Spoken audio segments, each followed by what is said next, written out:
Ladies and gentlemen, Tulsi Gabbard has resigned from being the director of the Office of National Intelligence. She says, "I am deeply grateful for the trust President Trump placed in me for the opportunity to lead at ODNI Gov for the last year and a half. Unfortunately, I must submit my resignation effective June 30th, 2026. My husband, Abraham, has recently been diagnosed with an extremely rare form of bone cancer. He faces major challenges in the coming weeks and months. At this time, I must step away from public service to be by his side." Now, I'm sure that everything that she's saying about her husband being sick is absolutely true, and I'm sure that's a factor that contributed to her decision to leave from a otherwise very demanding position in the administration. But if we do recall anything about Tulsi Gabbard, it is that she has always been against war. Of course, she's a combat veteran herself. She's even explained that she keeps her hair the way that she keeps it because it grayed while she was overseas, I think, deployed, and she just does that as like a memorial to the troops that she served with. But if we look back at her advertising during the 2020 campaign, of course, she was most famous for her debate with Kamala Harris, in which she was banned from Google AdWords search results at the end of the debate because the big tech machinery conspired against the Gabbard campaign. But if we look at her actual advertising during 2020, it does lend itself to, I don't know, maybe this resignation being about something other than just the fact that her husband is. I think that's the real reason that she left the office, and she just did this very kind of boilerplate, politically correct statement so as to not create any unnecessary controversy or strife between her and, of course, the president of the United States, who, as we've seen from this most recent election in Kentucky with Massie, can be incredibly vitriolic and aggressive in his antagonism towards those who explicitly and publicly oppose him. What do you think, Bacchus? We obviously saw that Massie lost recently. We've seen everyone that could have possibly opposed the political war agenda just being steamrolled out of the administration one by one. Yeah. So Kent. Kent. Obviously MTG. Yep. Obviously now Massie. Yep. Now we see DNI, Tulsi Gabbard, Yep. leaving the administration, stepping out. The only real, and this isn't even a principal voice, like an initial voice on foreign policy, but RFK Jr. is the only one left out of that whole alliance that we forged with the independents and some of the Democrats and the libertarians. So he's the last domino standing, essentially, and I've seen Maha completely sidelined since the glyphosate debacle. Well, and his role is specifically unrelated to any conflict that we have overseas, right? So he could somewhat in good conscience stay in the administration if he felt that he could work well within the Department of Health and lead that way. But obviously Tulsi Gabbard, Joe Kent, MTG, Massie could not in good conscience stay in the roles that they were in without being able to explicitly push back against the administration. Of course, Massie could have. I think MTG saw the writing on the wall that she was never going to get reelected. Maybe she's going to go for governor. I don't know. I hope she does because I want to see her around still. But it's just astounding to me what we're seeing of this administration fall apart in terms of just fall off of good people in the administration. Obviously, I'm pleased to see people like Dan Bongino leave the FBI. I'm pleased to see Pam Bondi leave as the Attorney General since she was just so inherently, overwhelmingly incompetent in the role. But to see the Tulsi Gabbards leave the administration is really a shame. Yeah, and she's staying on for, I believe, until the end of June. Yeah, one more month. So just to train the next person. But people were really pissed that she didn't step down when Joe Kent stepped down because they could have really made some ripples. Yeah, but that was just a couple of weeks ago.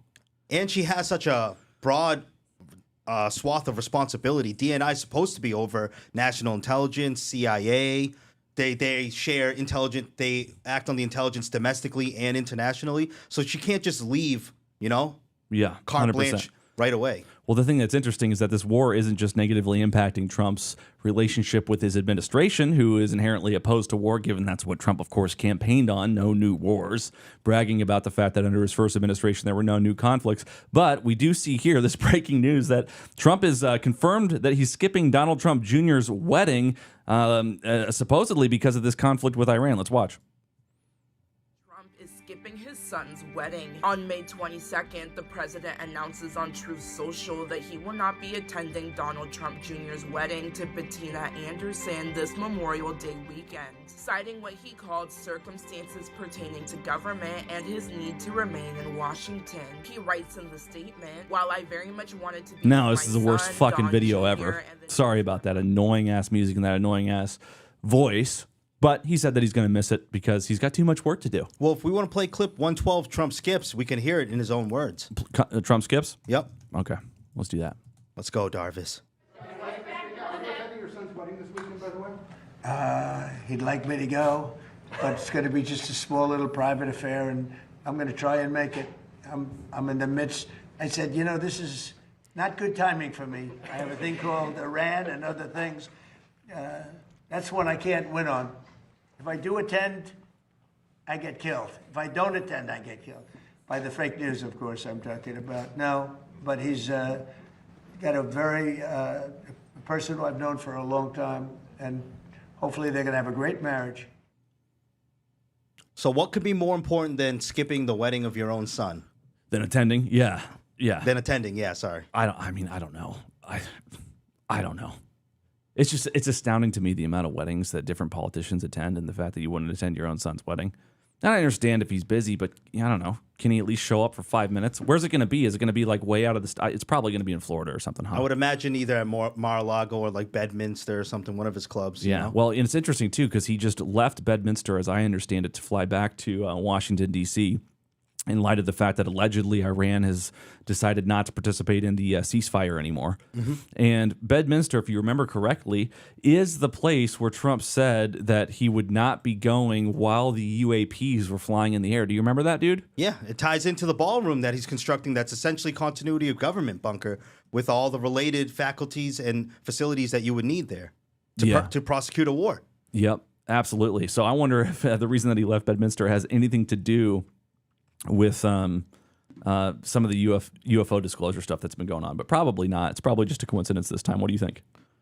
I think that in light of... So we have things happening not just in Iran. They've been sending Rubio out to meet with NATO because obviously hostilities really heating up again in the European theater. At the same time, off the heels of this China trip, and Cuba is on the verge of collapse right now. We're about to go into Cuba. Should we play clip 113, Cuba collapse? Yes. Now to the crisis in Cuba. The U.S. ramping up the pressure on the government as crippling blackouts and a teetering economy have sparked unrest on the island. And tonight, what sources are now saying about a possible indictment of the 94-year-old former president, Raul Castro. Here's ABC's Alex Burchett.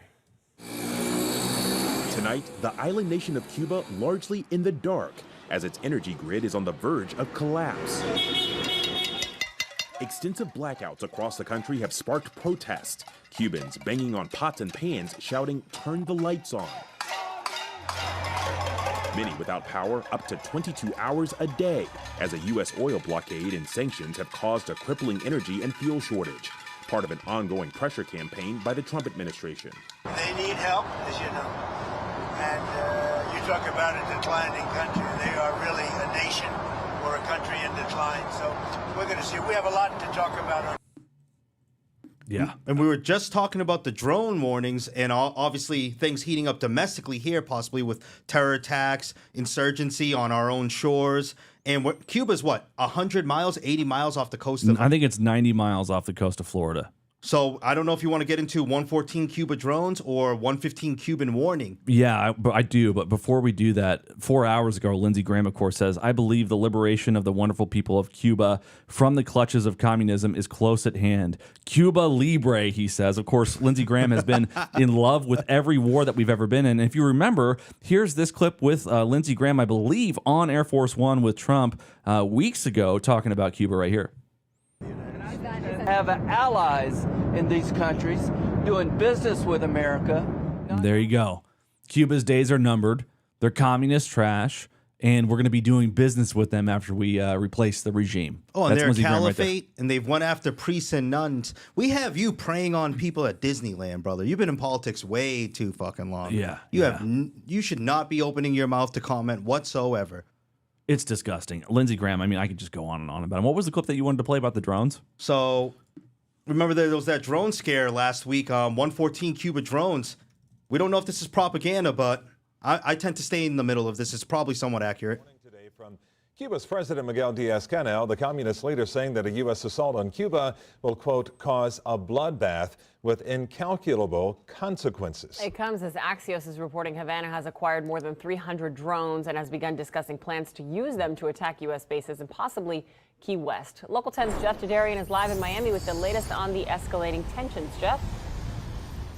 Hey there, guys. Yeah, Cuba's president making some strong threats now and possibly collecting some high-flying hardware, as you said, for the past 3 years from Iran and also Russia.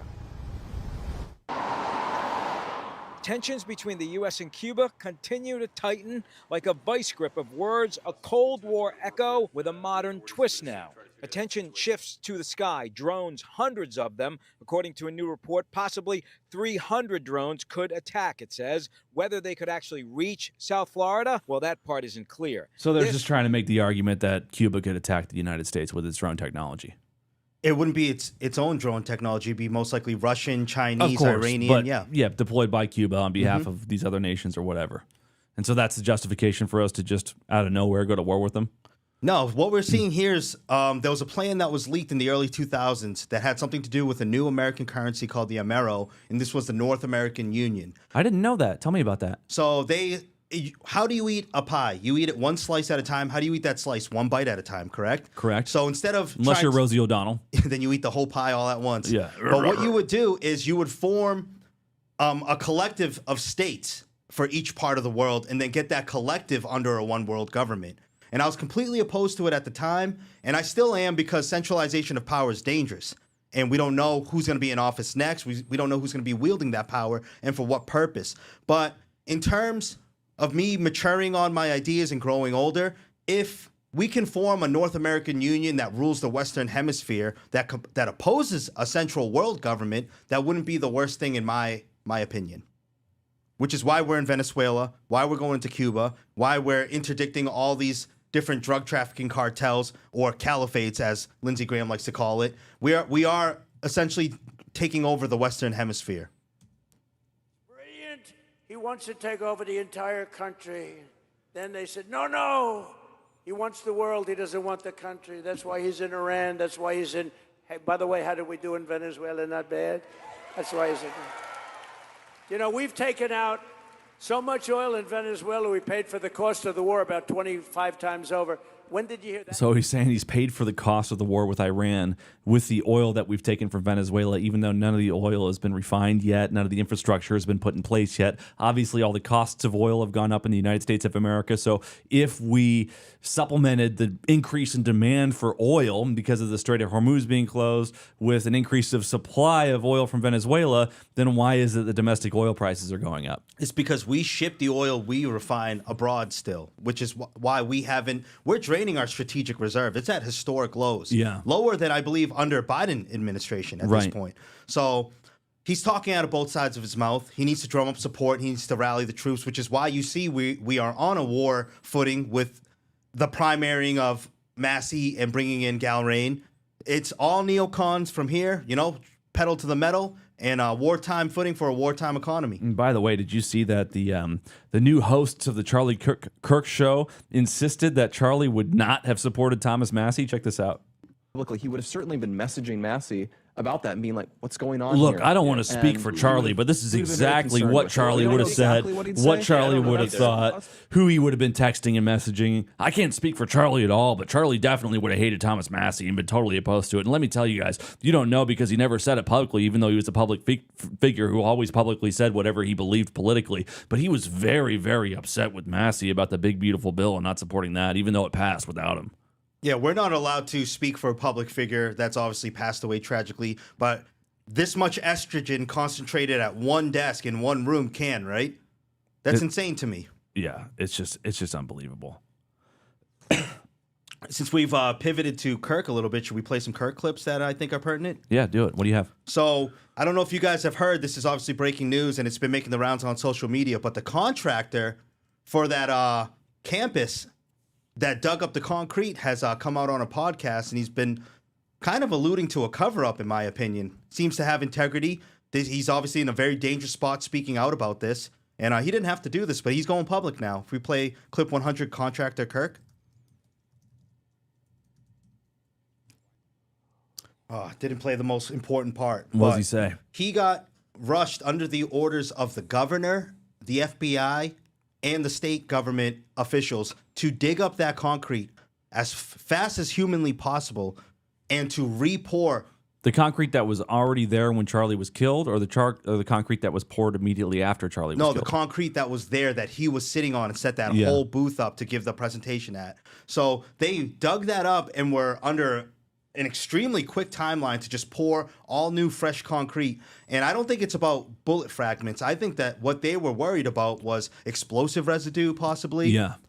Because why else would you dig up that many feet of concrete and re-pour it when that, from what I've seen, that whole campus seemed pretty new and legit, you know? I wonder where the lapel mic is that he was wearing. Because if it didn't explode, then you would think it would be intact and they could be like, hey, this is the lapel mic. Why would we haven't? So we know the cover up is ongoing. We've known this for a while. They went and immediately rushed his whole security detail to clean up the scene. The camera from all the camera angles with the cameras and the microphones that were set up were all seized and confiscated. They just ran around cleaning the whole scene up. Then they dug up the very concrete that they were standing on. At the same time that they've presented this patsy. Can you imagine if after the assassination of John F. Kennedy, they just decided to remove that entire road and like put a concrete slab over the grassy knoll? I've never seen anything like this. This stinks to high heaven. This reminds me of when they took all the wreckage of 9/11 in like 2 months after it happened, after the cleanup was done, and they sold it as scrap metal to China. Why would you do that to evidence? You would never do that. Yeah. So what the fuck is going on with Charlie Kirk? I don't know, but I don't believe the official narrative anymore. And I was somebody who, after Charlie Kirk was killed, I was somebody who bought the official narrative. We all did. I was in that camp like, yeah, it makes sense that, you know, a disgruntled, kind of mentally ill, SSRI-laden transgender person, you know, through an abundance of animosity toward Charlie Kirk and everything that he stood for would kill him. But then you learn more about the round that they said was used and it doesn't really make sense. You learn more about how they lied about the fact that he actually did have a social media presence and they said that he didn't.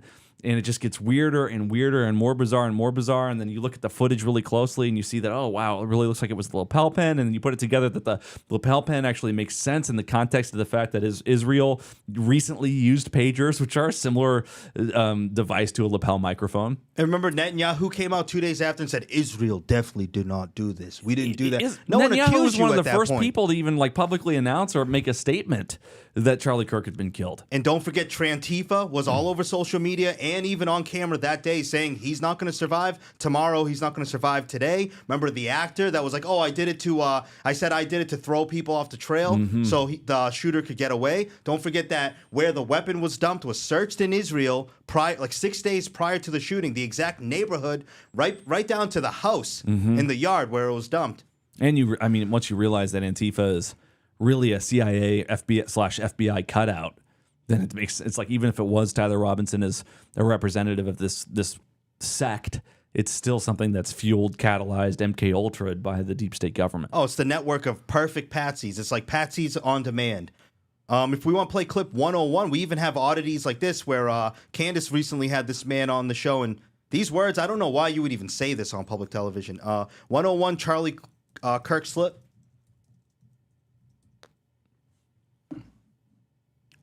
This it? No.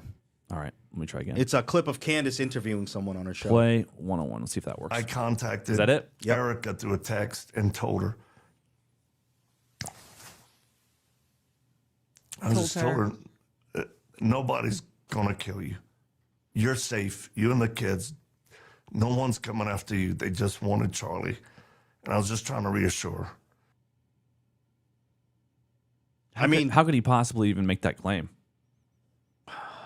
I guess the innocent aspect would be maybe he's just trying to reassure that this lone shooter, this dysgenic simp only wanted to kill Charlie, but that seems very ominous and seems like you kind of have some context to me anyways, you know? Yeah, but like, God forbid somebody assassinate Alex Jones, for example. Just God forbid that happens. I won't even speak that into the universe. But I wouldn't like be texting his daughter Charlotte and being like, "Don't worry, Charlotte. They just wanted to go get your dad. You're safe." No one's I don't coming fucking know for that. Yeah. that just That's a wanted weird Alex. fucking thing to say to somebody. That's a weird fucking clip. That's fucking weird, dude. Like if I got whacked and you texted my wife, "Don't worry, they just want to chase." They only no, wanted you'd be you. like, "Are you safe? Do you need me to come pick you up? Like, What's let's get out of going town." on? Yeah, what the fuck? That's a weird thing, man. It sounds like a little lie that he made up. Who is Victor Marx, anyways? I think wasn't he a very close religious like consultant or mentor to Charlie and Erica? I think he's a pastor, isn't he? I'm looking him up. Victor Marx? He's a Republican candidate running for governor of Colorado in the 2026 election. He is a minister, it seems like. Yeah. All Things Possible Ministries, Christian humanitarian organization focused on helping orphans, widows, and victims of trauma and trafficking. Wow. But he was already close to Erica before she was a widow. And he was already close to the Kirk family before his children were semi-orphans. What a weird business to be in, especially with Erica's background with helping Romanian orphanages and all the controversy that went with that. I know. I was thinking the same thing as you were reading that. That's bizarre. But ask how long ask how long he's been close to Charlie and Erica, because I think he worked closely with TPUSA, specifically Charlie and Erica Kirk, for an extended period of time before this tragedy unfolded. We're using Grok, by the way. Shout out to Grok. So it says he's been close to the Kirk family for roughly 4 to 5 years as of May 2026. The public collaboration began around 2021. Earliest documented joint appearance is a podcast interview on the Charlie Kirk Show in January 2022. Very interesting. So right as the re-election campaign for Trump was heating up, that's when he kind of inserts himself as a religious mentor or somebody involved with TPUSA. Oh, multiple appearances together at Turning Point USA events. And yeah, it says right up until September 2025 that they've been making public appearances together and working Weird. on. And he just felt close enough to text her and just assure her that they wanted to kill Charlie and that everybody in her family was absolutely safe. Because he knows. It's almost like he knew.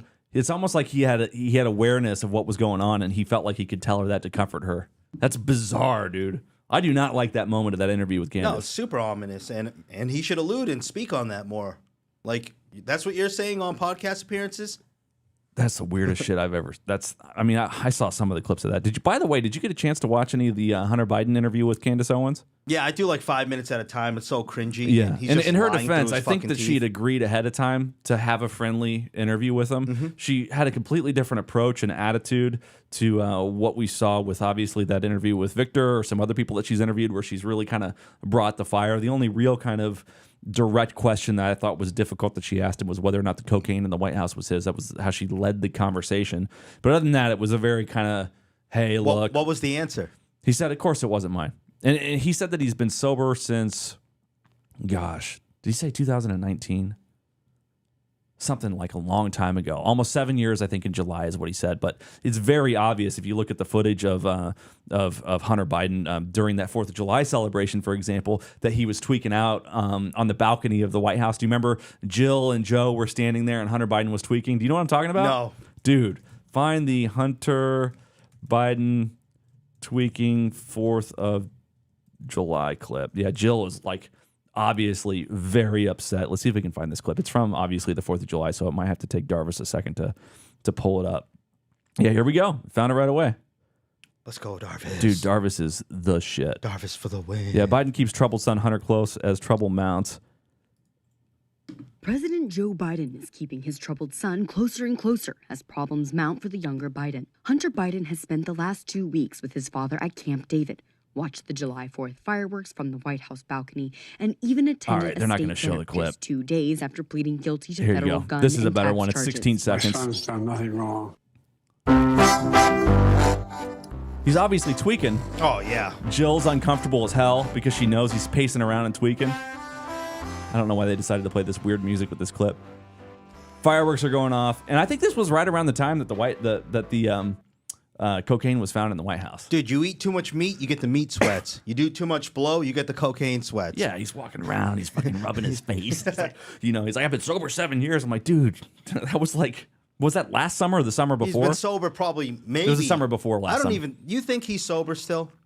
Well, he appears to be sober in these interviews. He seems a little bit burned out, but I don't have a frame of reference to compare him. Like, I've never really heard him speak other than since he's been a crackhead. Like, I'd like to see an interview of him maybe 10 years ago or 15 years ago to see if he comes off a lot sharper. I noticed when he was speaking with Candace, he was using a lot of and he was kind of stuttering and he'd go off on weird tangents. He always came back around. You know, you could tell that at least at one point in time he was pretty sharp, but he did seem a little burned out, man. Well, he's an artist. He's an energy consultant.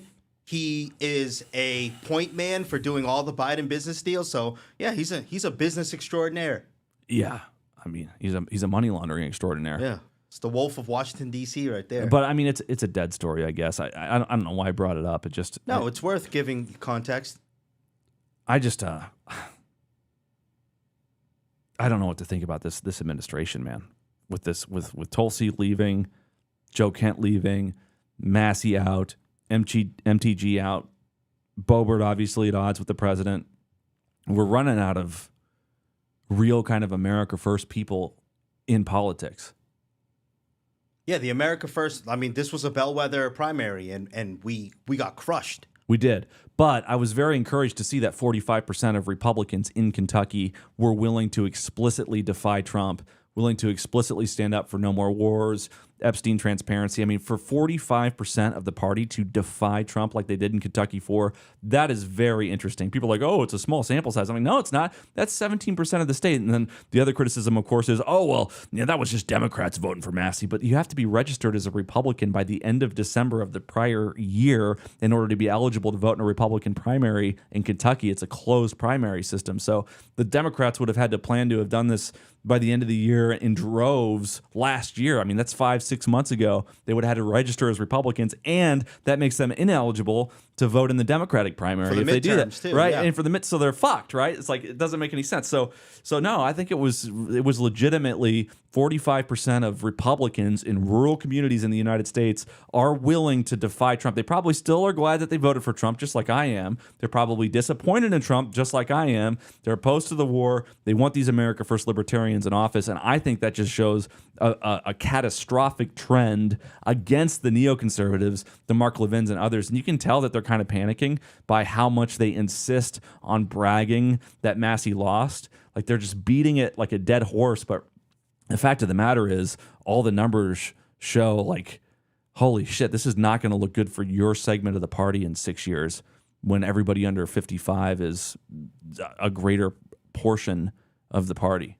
And they're not they're very politically astute, especially the consultants and the advisors around Trump. They know what this spells for the midterms if we withdraw our support because we've been downtrodden and beat out of the party so fucking badly. So maybe I think this alludes more to the fact that Trump might be angling for a third term. He's not worried about a midterm. He's not going to get a third term, bro.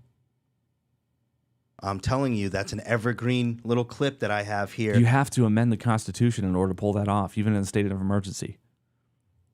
And you don't think he would get it while he's still... Do you think that 2/3 of the states would ratify a constitutional amendment to allow Donald Trump to have a third term between the ages of 82 and 86 or whatever it would be? Would it be 86 and 90? Well, haven't they already amended the NCAA or the National Defense Authorization Act, NDAA? I mean, yeah, but amending an act is different than amending the Constitution. Amending the Constitution requires 2/3 of the states. What if you suspend the Constitution? Dude, good luck, man. That's just begging for civil war. I don't know. Why would you shoot yourself this badly? There has to be a longer term game here. There's no way I you think would shoot he's trying yourself to in the get foot. everything done. He's about to be a lame duck president. I think he's trying to get everything done in terms of foreign policy that he possibly can in the 3 remaining years that he has left.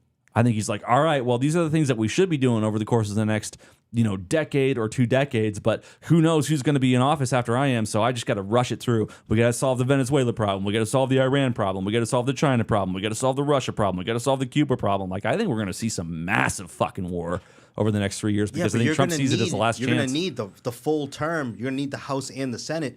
The domestic agenda goes part and parcel with affecting a foreign policy like that and projecting. I mean, yeah, but the president has disproportionate amount of influence over foreign policy compared to domestic policies. It's much more litigious in terms of needing Congress's support for domestic issues, domestic policy, than it is regarding foreign policy. I mean, the president is explicitly responsible for things like negotiating trade agreements, tariffs, things like that. And obviously, we've established a precedence in the United States of America where the president can unilaterally decide to use military force without congressional approval, even though it's supposed to be in the Constitution that Congress has to approve all wars. But Vietnam was never really officially declared a war. I'm not even sure if Iraq and Afghanistan were officially declared wars at any point. Maybe they were. I think they might have been. One of the two might have been. But my point is, it still stands. The president. There is precedence that the president of the United States can just fucking decide to do military operations without congressional approval, and I think that's where he's really going to lean the rest of his administration. You don't see a pattern here with the hentai virus, and then that didn't quite catch on, so now Ebola I know, is he's flaring bringing up up the Ebola shit. What That if was it's, wild. You're right, maybe if it's not just one crisis, what if it's crisis on every single front? War, disease, economic failure, all at once. Like, I'm telling you, there's different ways to skin a cat. He might be, I'm not even saying he's healthy enough for a third term, but I don't think we should just completely block that out in the back of our heads. I think it's a real possibility he can get it with multiple states of emergencies. Should we go into 106, Ebola in Congo? Yeah, let's do it. It all ties in together, people. Megaphone in hand, Ebola, this Ebola. community activist is marching through Goma, trying to raise awareness about preventative measures to take against Ebola. We have to wash our hands because this is a disease that's transmitted through physical contact. Goma is on high alert. One confirmed case of Ebola has already been reported in the city. Make sure you guys reshare the space too. Let's get some people in here. We'll take some speakers later. The virus from spreading. At this university, temperature checks and regular hand washing have become mandatory. Health measures must be enforced because there's no vaccine for this epidemic yet. So if we don't follow preventative measures, many people are at risk of dying. The fight against Ebola is also underway. More than 2,000. The same shit came out under the Obama administration, though. Do you remember everybody was terrified of Ebola? They're showing people in San Diego in hazmat suits escorting somebody who was allegedly infected off of like an aircraft carrier. So, like, what the fuck? They're doing the same thing Obama did when there was an uproar when they brought Ebola patients to be treated in Atlanta. They already brought some of these people over to North America. Yeah. If we play clip 108, Ebola case brought. It's the same part and parcel, the same script. Other news tonight, including fear that an Ebola outbreak in Central Africa is gathering speed. Today in Congo, people set fire to an Ebola treatment center after being stopped from retrieving a body for burial. The flames forcing at least 3 infected patients to momentarily flee back into the community. And here in the U.S., a stepped-up effort to prevent Ebola from entering through our airports with one flight diverted to Canada. CBS correspondent Ian Lee is covering that part of the story from Detroit. Ian, good evening. Tony, tonight the Department of Homeland Security is ordering U.S. citizens and permanent residents who've traveled through the Democratic Republic of Congo, South Sudan, or Uganda within the past 3 weeks to enter through Washington, D.C. and Dulles Airport for advanced screening. A mistaken passenger caused trouble. Well, there you go. Someone made a very interesting point in a space I was in last night with remember the whole, you know how the mask thing is trending right now? The mask, the guy Yeah, from Fox News with the mask. The admiral. Yeah. Someone made the point, we'll play the clip right now. 102 Sorter mask or Admiral Harwood mask. A number of things I am certain. What do you think the next best move is today? Well, I agree with the general completely with one caveat. Patients may be a little short. Yeah, I can't think of a shadow that explains that. The president Nothing can explain that. It's like a straight vagina on this man's neck. He controls the narrative. He controls the strike capabilities. They really put the deep throat in Operation Deep Throat. Yeah, you can tell his real neck is moving behind the flap. It's fucking obvious. So that is so blatantly obvious. This former Navy guy brought up the point. They wanted this to be publicly known and this to disseminate. Number one, some people think it's a psyop, but he brought up the point too that he could possibly be somewhere else with why Trump had to leave and not go to the wedding, and he's planning operations for another strike for a major flare-up in the world, and they want him to think he's there or not there. Oh, they want Iran to think that he's actually like doing fucking Fox interviews when he's really in the fucking Situation Room. So that was the only. But why the fuck wouldn't you like wear a tie and button up the top button of your shirt to hide the flap, dude? Like if I'm wearing a mask that goes down to my lower neck, I'm buttoning this thing up all the way to the top to cover it up. Like What the hell? It was so obvious. It's almost like they wanted us to see that it was fake. Yeah, well, Is that's it a the only gaslight? logical. It's the only logical explanation I have is he's either planning in Iran and they wanted him to think he was there for this exact moment in time, or vice versa. They want it to be known he's off the radar, that this guy who's giving a public appearance with As the like an mask, exactly. thing. Exactly. Okay. Like your handlers, your insurgents. So on we our all got shores. played. We made it go viral, and then that was actually part of the psychological operation in order to intimidate Iran into conceding or staying into a ceasefire status. Exactly. Like you don't know where the number one admiral is. He's either number 1 or 2 in the Navy. You don't know where he is. We're about to strike you again. That's the only plausible explanation I have on that. But I think it's a pretty good one. That I wish I remembered his handle. But shout out to the Navy vet that brought that theory into the space. Yeah, that's a really good point, dude. And it's not the first time we see masks being used. Biden got caught using a mask multiple times. If we play clip 104 Joe Biden mask or clip 105 Joe Biden mask, these things have been lingering for years. He was a very conservative guy who was very, very... Oh my gosh, that's a mask. Oh, no. Yep. Holy cow. And That's not really him. We have another one that's blatantly obvious, 105 Biden masks. Really under enormous pressure. Yeah, When you it's have hard the to see Republican Party, because it's so that old small. joke, this ain't your father's But he's Republican obviously Party, wearing a floppy ass saying mask. that, That's not even the same. We're going to call showing him they two-tone think he's Biden. better than Abraham Lincoln. Unbelievable, dude. Unbelievable. Wow.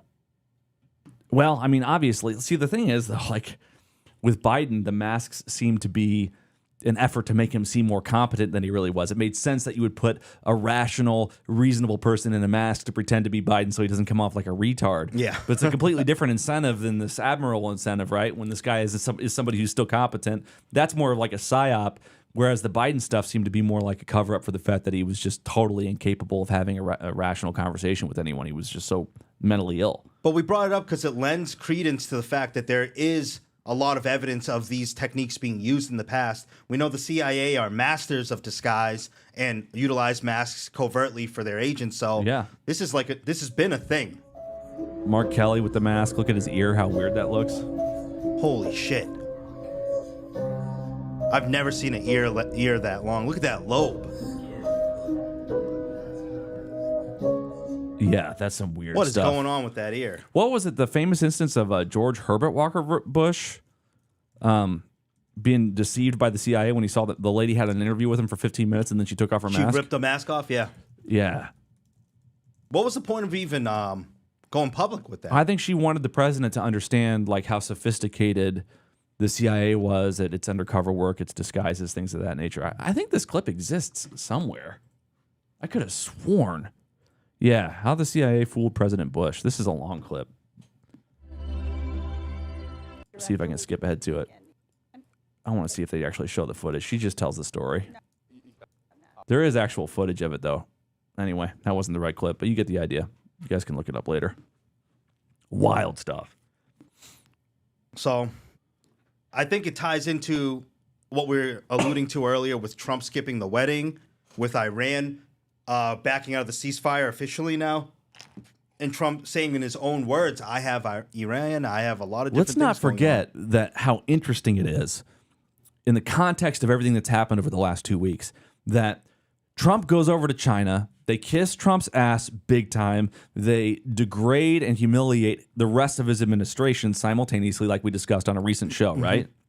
Then Trump leaves after conceding and making all these concessions to China, like 500,000 Chinese students are welcome to come over to the United States. It's so insulting not to allow these people to come work in the United States, despite the fact that we know that there are countless dozens upon dozens of examples of CCP-born students or students even born here in the United States with CCP parents who have been convicted, prosecuted, charged, and deported for espionage against the United States of America, right? So obviously a major national security threat. Not even to mention the fact that 30,000 Chinese people stood at parade rests outside the southern border under the Biden administration when we were being invaded by more people than invaded Ukraine over the course of the last 5 years, right? So Trump goes over there. They pretend that they're kissing his ass. They degrade the rest of his administration. Immediately after Trump comes back and makes all of these concessions to China, we see Putin come out, like we showed the clip on the show the other day, saying that he's just so grateful for Xi Jinping and all of the incredible support and partnership that he's had with the Russian people. This all in the context context of the fact that Trump, a year ago was incredibly critical of the fact that Putin and Xi Jinping were getting along so well. And now we have Iran within days of Donald Trump coming back to the United States of America. We have Iran breaking a ceasefire agreement. So they have been emboldened by China. China, I believe, is conspiring with Putin, is allowing and supporting Iran's aggression in this conflict, encouraging them, supporting them, and trying to keep them in the fight in order to undermine the integrity, the support for the Trump administration as much as possible. That's just my opinion. What do you think? That's not just your opinion. We'll hear, if we play clip 132, China-Russia, we'll hear it in Putin's own words, because he came right off the heels of us leaving the Chinese trip. Дорогие китайские друзья, приветствую вас. Рад в очередной раз. I am delighted to be visiting Beijing once again at the invitation of my longtime good friend. This is what Putin says. The president of the People's Republic of China, Xi Jinping. Regular mutual visits and Russia-China top-level talks are an important and integral part of our joint efforts to promote the entire range of relations between our two countries and unlock their truly limitless potential.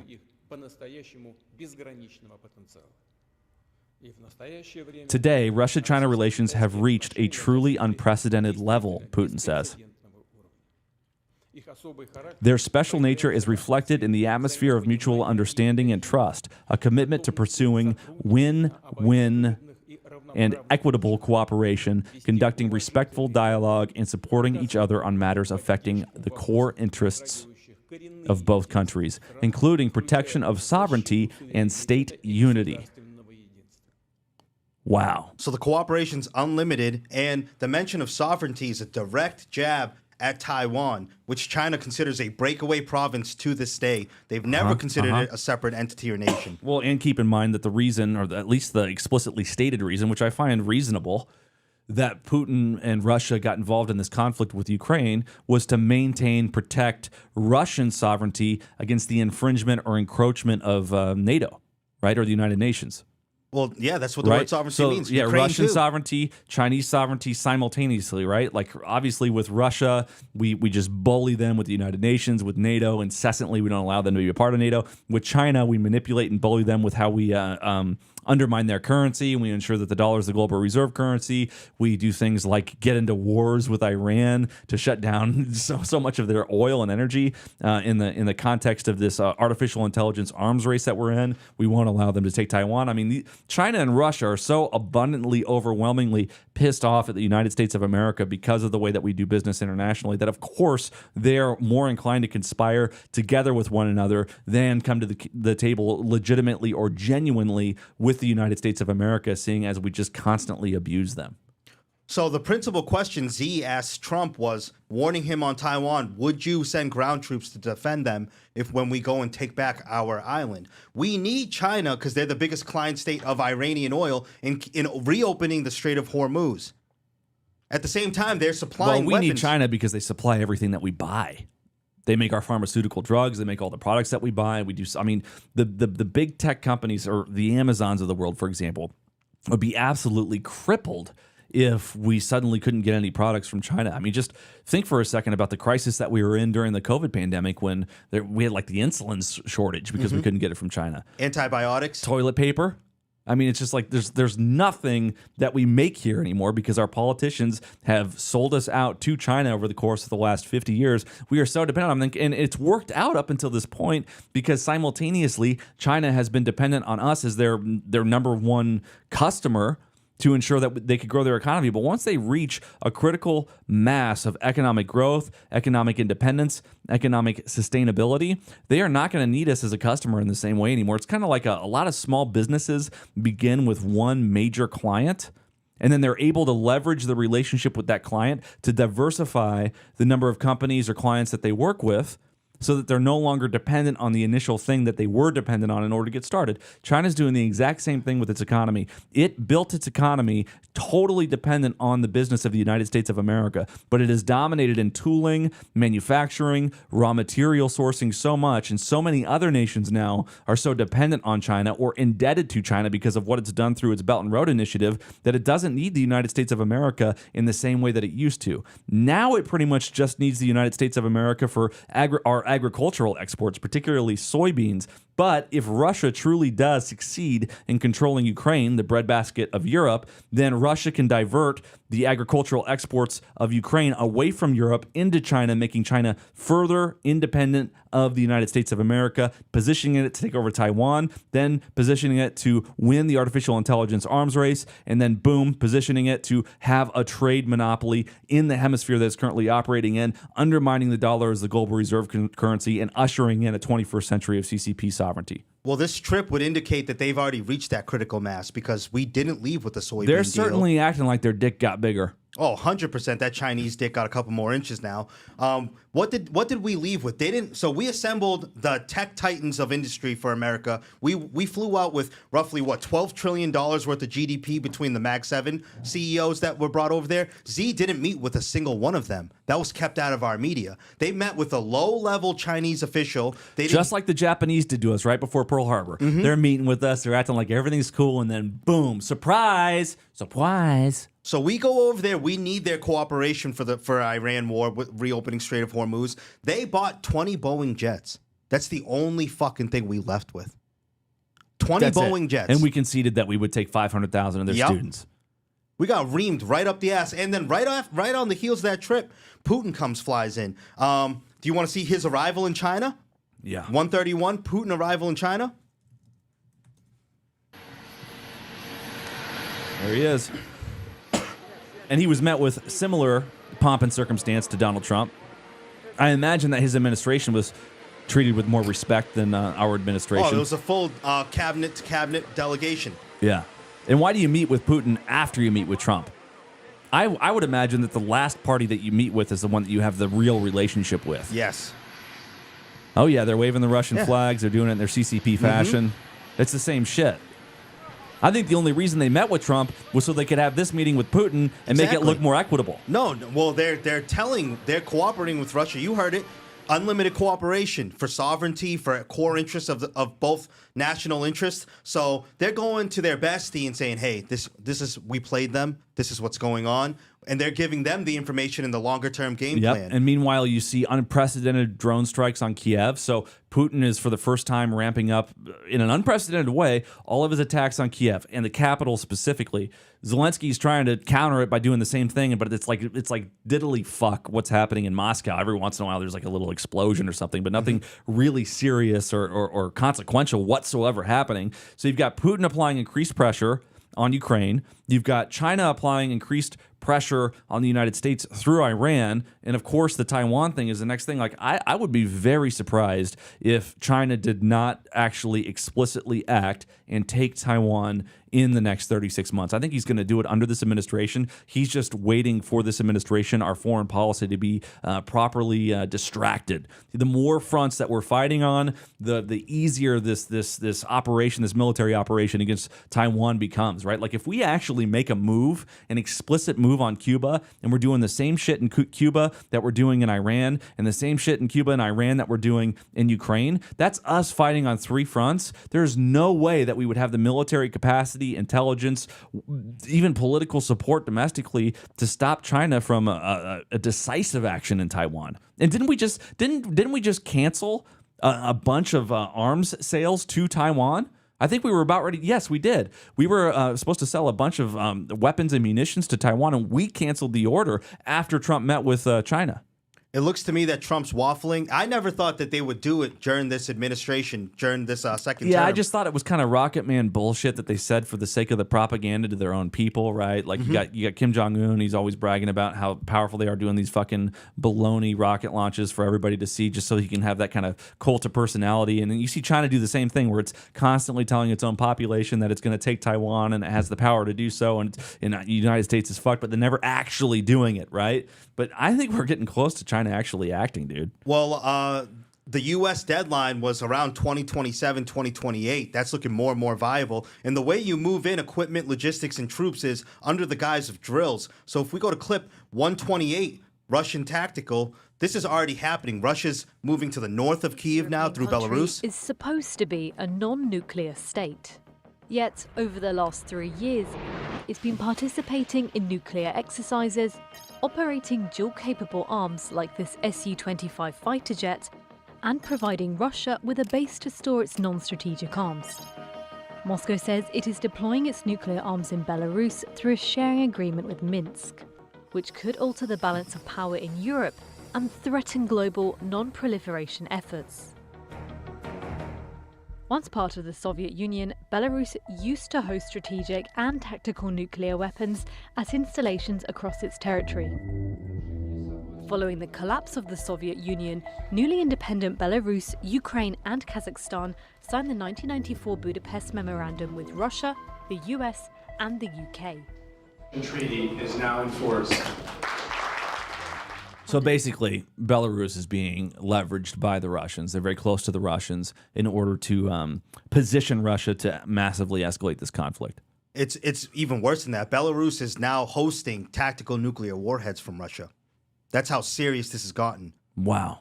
And if Rubio's going around trying to reinforce NATO after we just disparaged the shit out of them because they refused to let us use their airspace for Iran. So while our alliances and our global network is becoming degraded, our missile stockpiles are becoming degraded, and we're opening up multiple fronts, they're ramping up. Belarus has 70,000 to 100,000 in their standing army. If they conscript, they can go well above 300,000.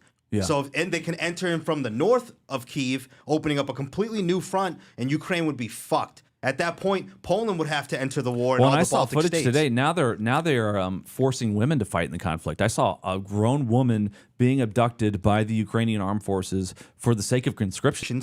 Clip 125 will kind of show you the global situation that's going on. Out a system by December that automatically registers young men under the age of 26 for the military draft. The idea is gaining fresh attention online. President Trump signed the National Defense Authorization Act, which includes this provision last December.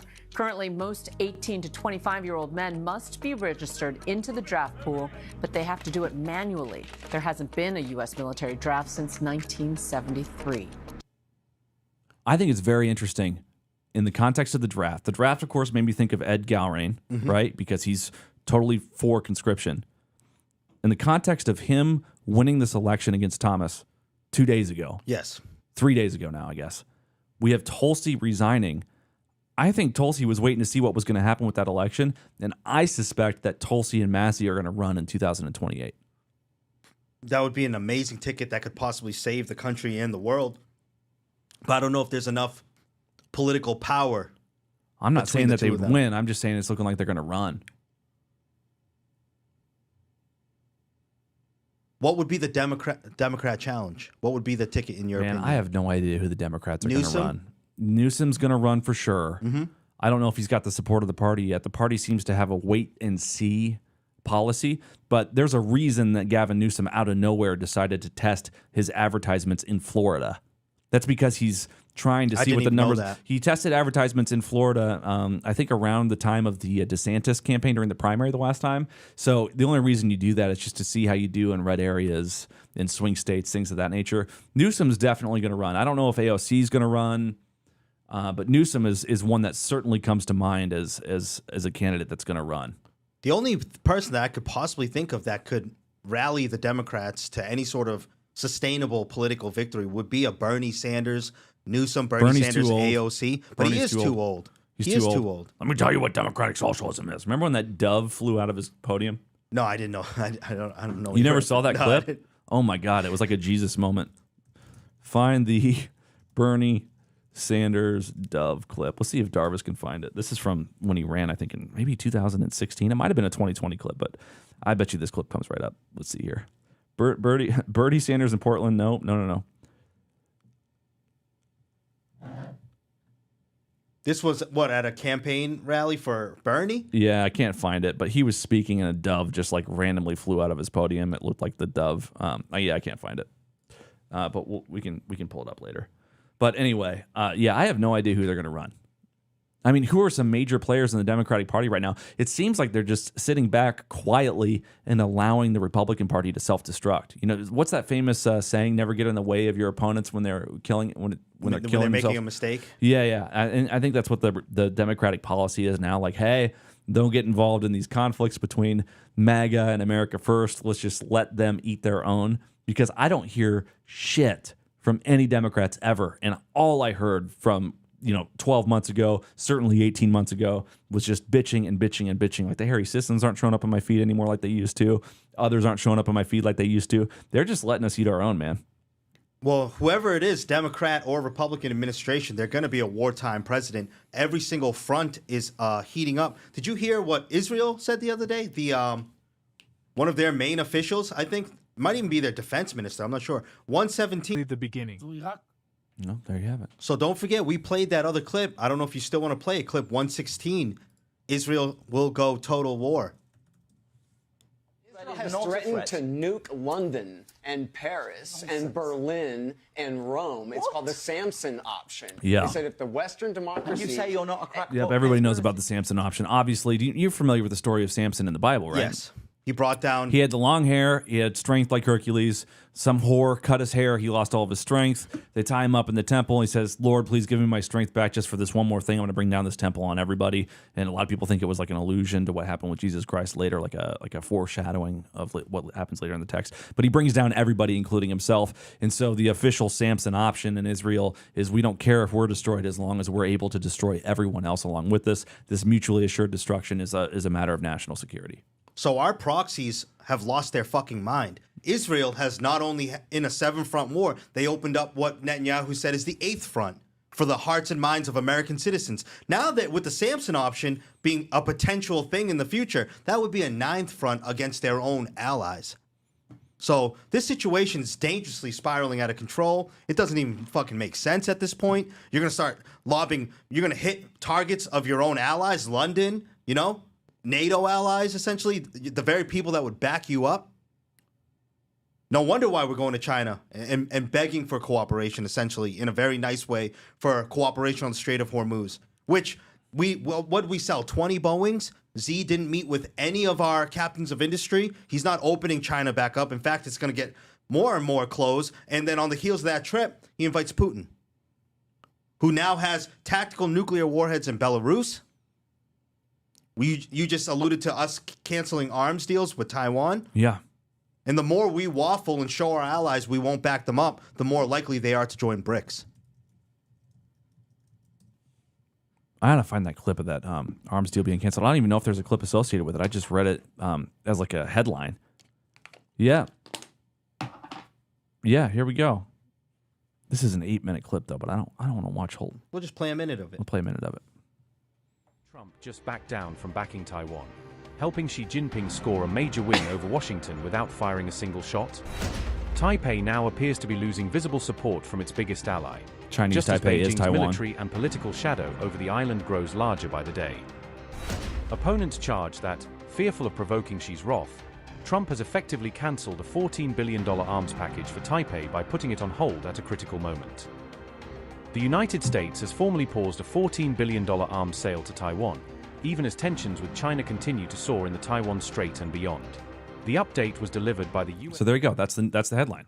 We canceled a massive arms deal to Taiwan immediately after Trump met with Xi Jinping. So that was obviously a part of the negotiations, but we still don't understand or know what we're getting back from China. Obviously, it isn't the mitigation of the conflict in Iran, because Iran just violated the ceasefire, allegedly. Maybe they didn't, but I imagine they did, right? So what else could China have given us other than the assurance that the conflict with Iran would de-escalate, other than the assurance that the Strait of Hormuz would be open and that China would assist in the opening of it through its influence and pressure on Iran? I mean, that doesn't seem to be manifesting. I think that I think Trump was bait and switched. Oh, we know what we got. 20 Boeing jets.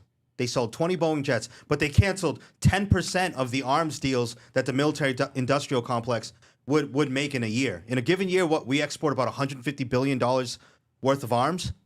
Yeah, 14 I don't billion know what the is number almost. is. It's insane, though. I don't know what the number is. Which is why we see clips like this. If we do 122, Germany prepares. The world knows that America won't be able to back its security guarantees. To direct the public to shelters and relief centers. Well, there you go. Every single theater is heating up and they're getting ready. Can we play one more clip? 121 EU money. This has been out for about a year. 121? Yep. Industrial infrastructure. Seizing private citizens' bank accounts to fund the war in the European theater against Russia. and you see all these joint drills going around. Have you seen that Rubio is going to shore up NATO and that we just pledged 5,000 troops to Poland? Tell me. What clip? 126. 5,000 troops. Our top story this hour, NATO Chief Mark Rutte has welcomed the news that President Donald Trump will send 5,000 U.S. troops to Poland. The announcement coming as Secretary of State Marco Rubio meets with NATO foreign ministers in Sweden is it just this to Friday mitigate to discuss Belarus? Trump's disappointment No, with the it alliance would be the over very. the It's Iran a signal. war. Before leaving for his 5,000 meeting, Rubio leads to said Trump 10,000, was very leads to 20,000. disappointed in alliance members who had not allowed the U.S. to use their bases for the war, signaling Spain out for criticism. Marco Rubio spoke before heading into that meeting. Let's take a listen. Obviously, we're here to set the groundwork for what I think will be probably one of the more important leaders summit in the history of NATO. The president's views, frankly, disappointment at some of our NATO allies and their response to our operations in the Middle East. They're well documented. That will have to be addressed. They won't be solved or addressed today. That's something for the leaders level. And this is pertinent because we're going to be forced to choose which allies we want to back the most. We already see Patriot missile interceptors and batteries and stockpile being shifted from South Korea, being shifted from Ukraine even, and being given to Israel. Israel's running out of missile interceptors because of the stockpile Iran has. So we're going to have to be juggling the ball here and choosing which theater is the most important theater. Do we abandon Taiwan? It's looking like it.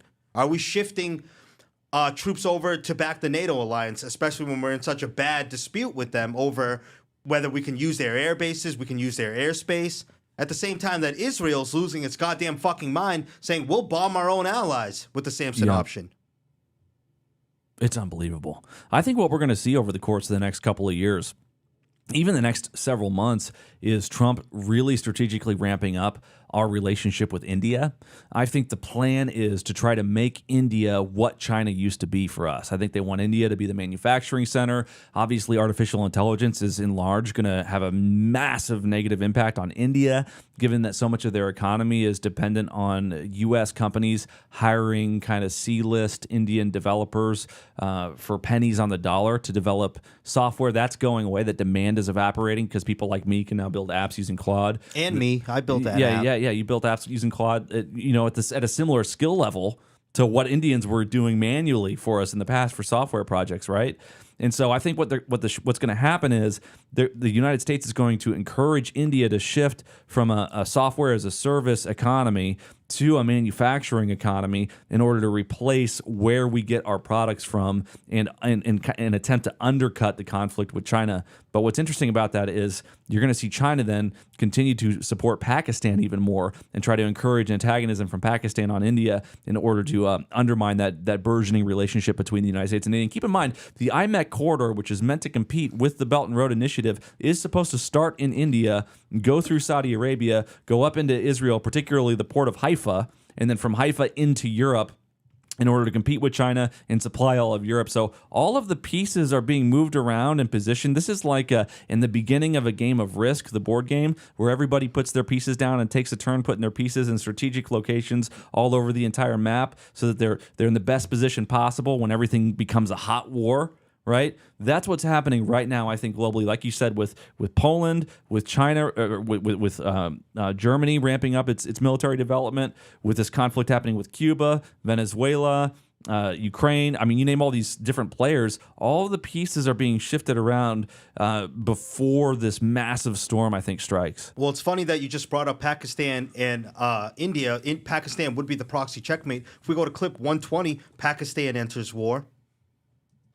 Pakistan has reportedly sent military reinforcements to Saudi Arabia to support the Just like I said. Gulf country in case of further attacks by Iran. IMEC corridor. Reuters news agency is reporting that Islamabad has deployed 8,000 troops, a squadron of fighter jets, and an air defense system as part of a mutual defense pact signed between the two countries last year.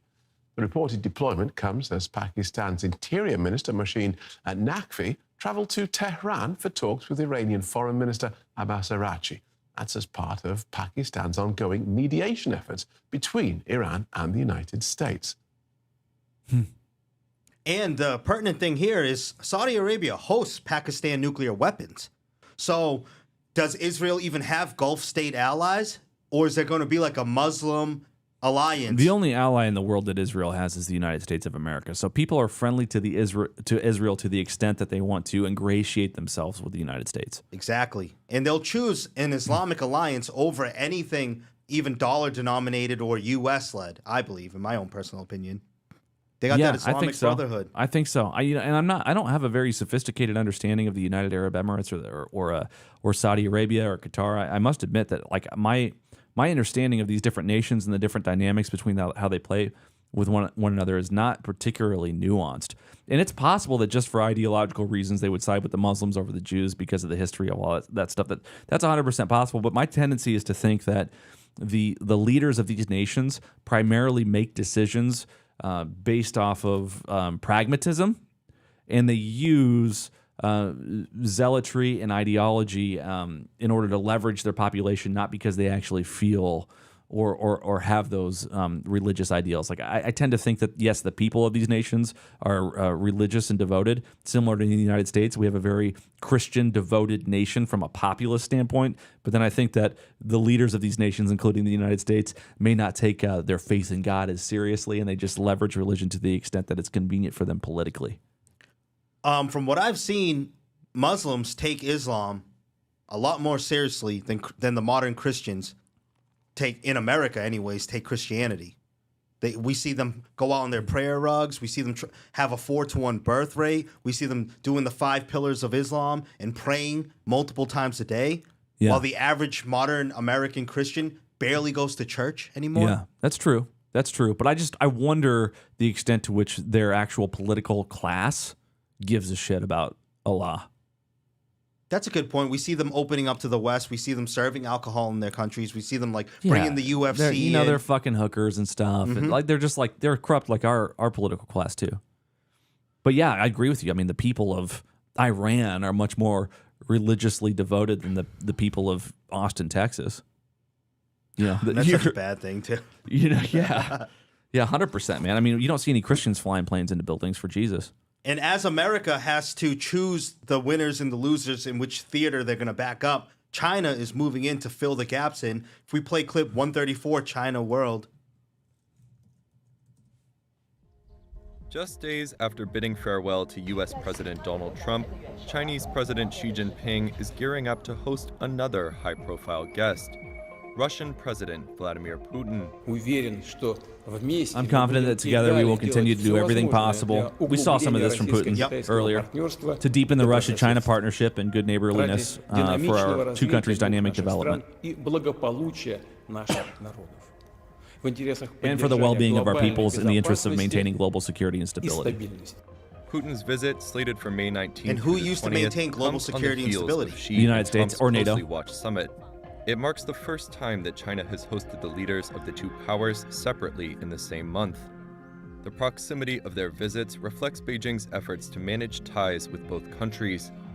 What to watch, I think it's important to see what Xi tells Putin during their meeting. You know, in the past, I think there have been instances where Xi has communicated with Putin right after a call with Trump or right before a call with Trump. So this might sort of indicate a kind of update that she has for Putin right after Trump's visit. Yeah, I think that Tulsi saw that this shit's about ready to heat up, and she does not want to be the director of national intelligence when we're in the middle of a world war.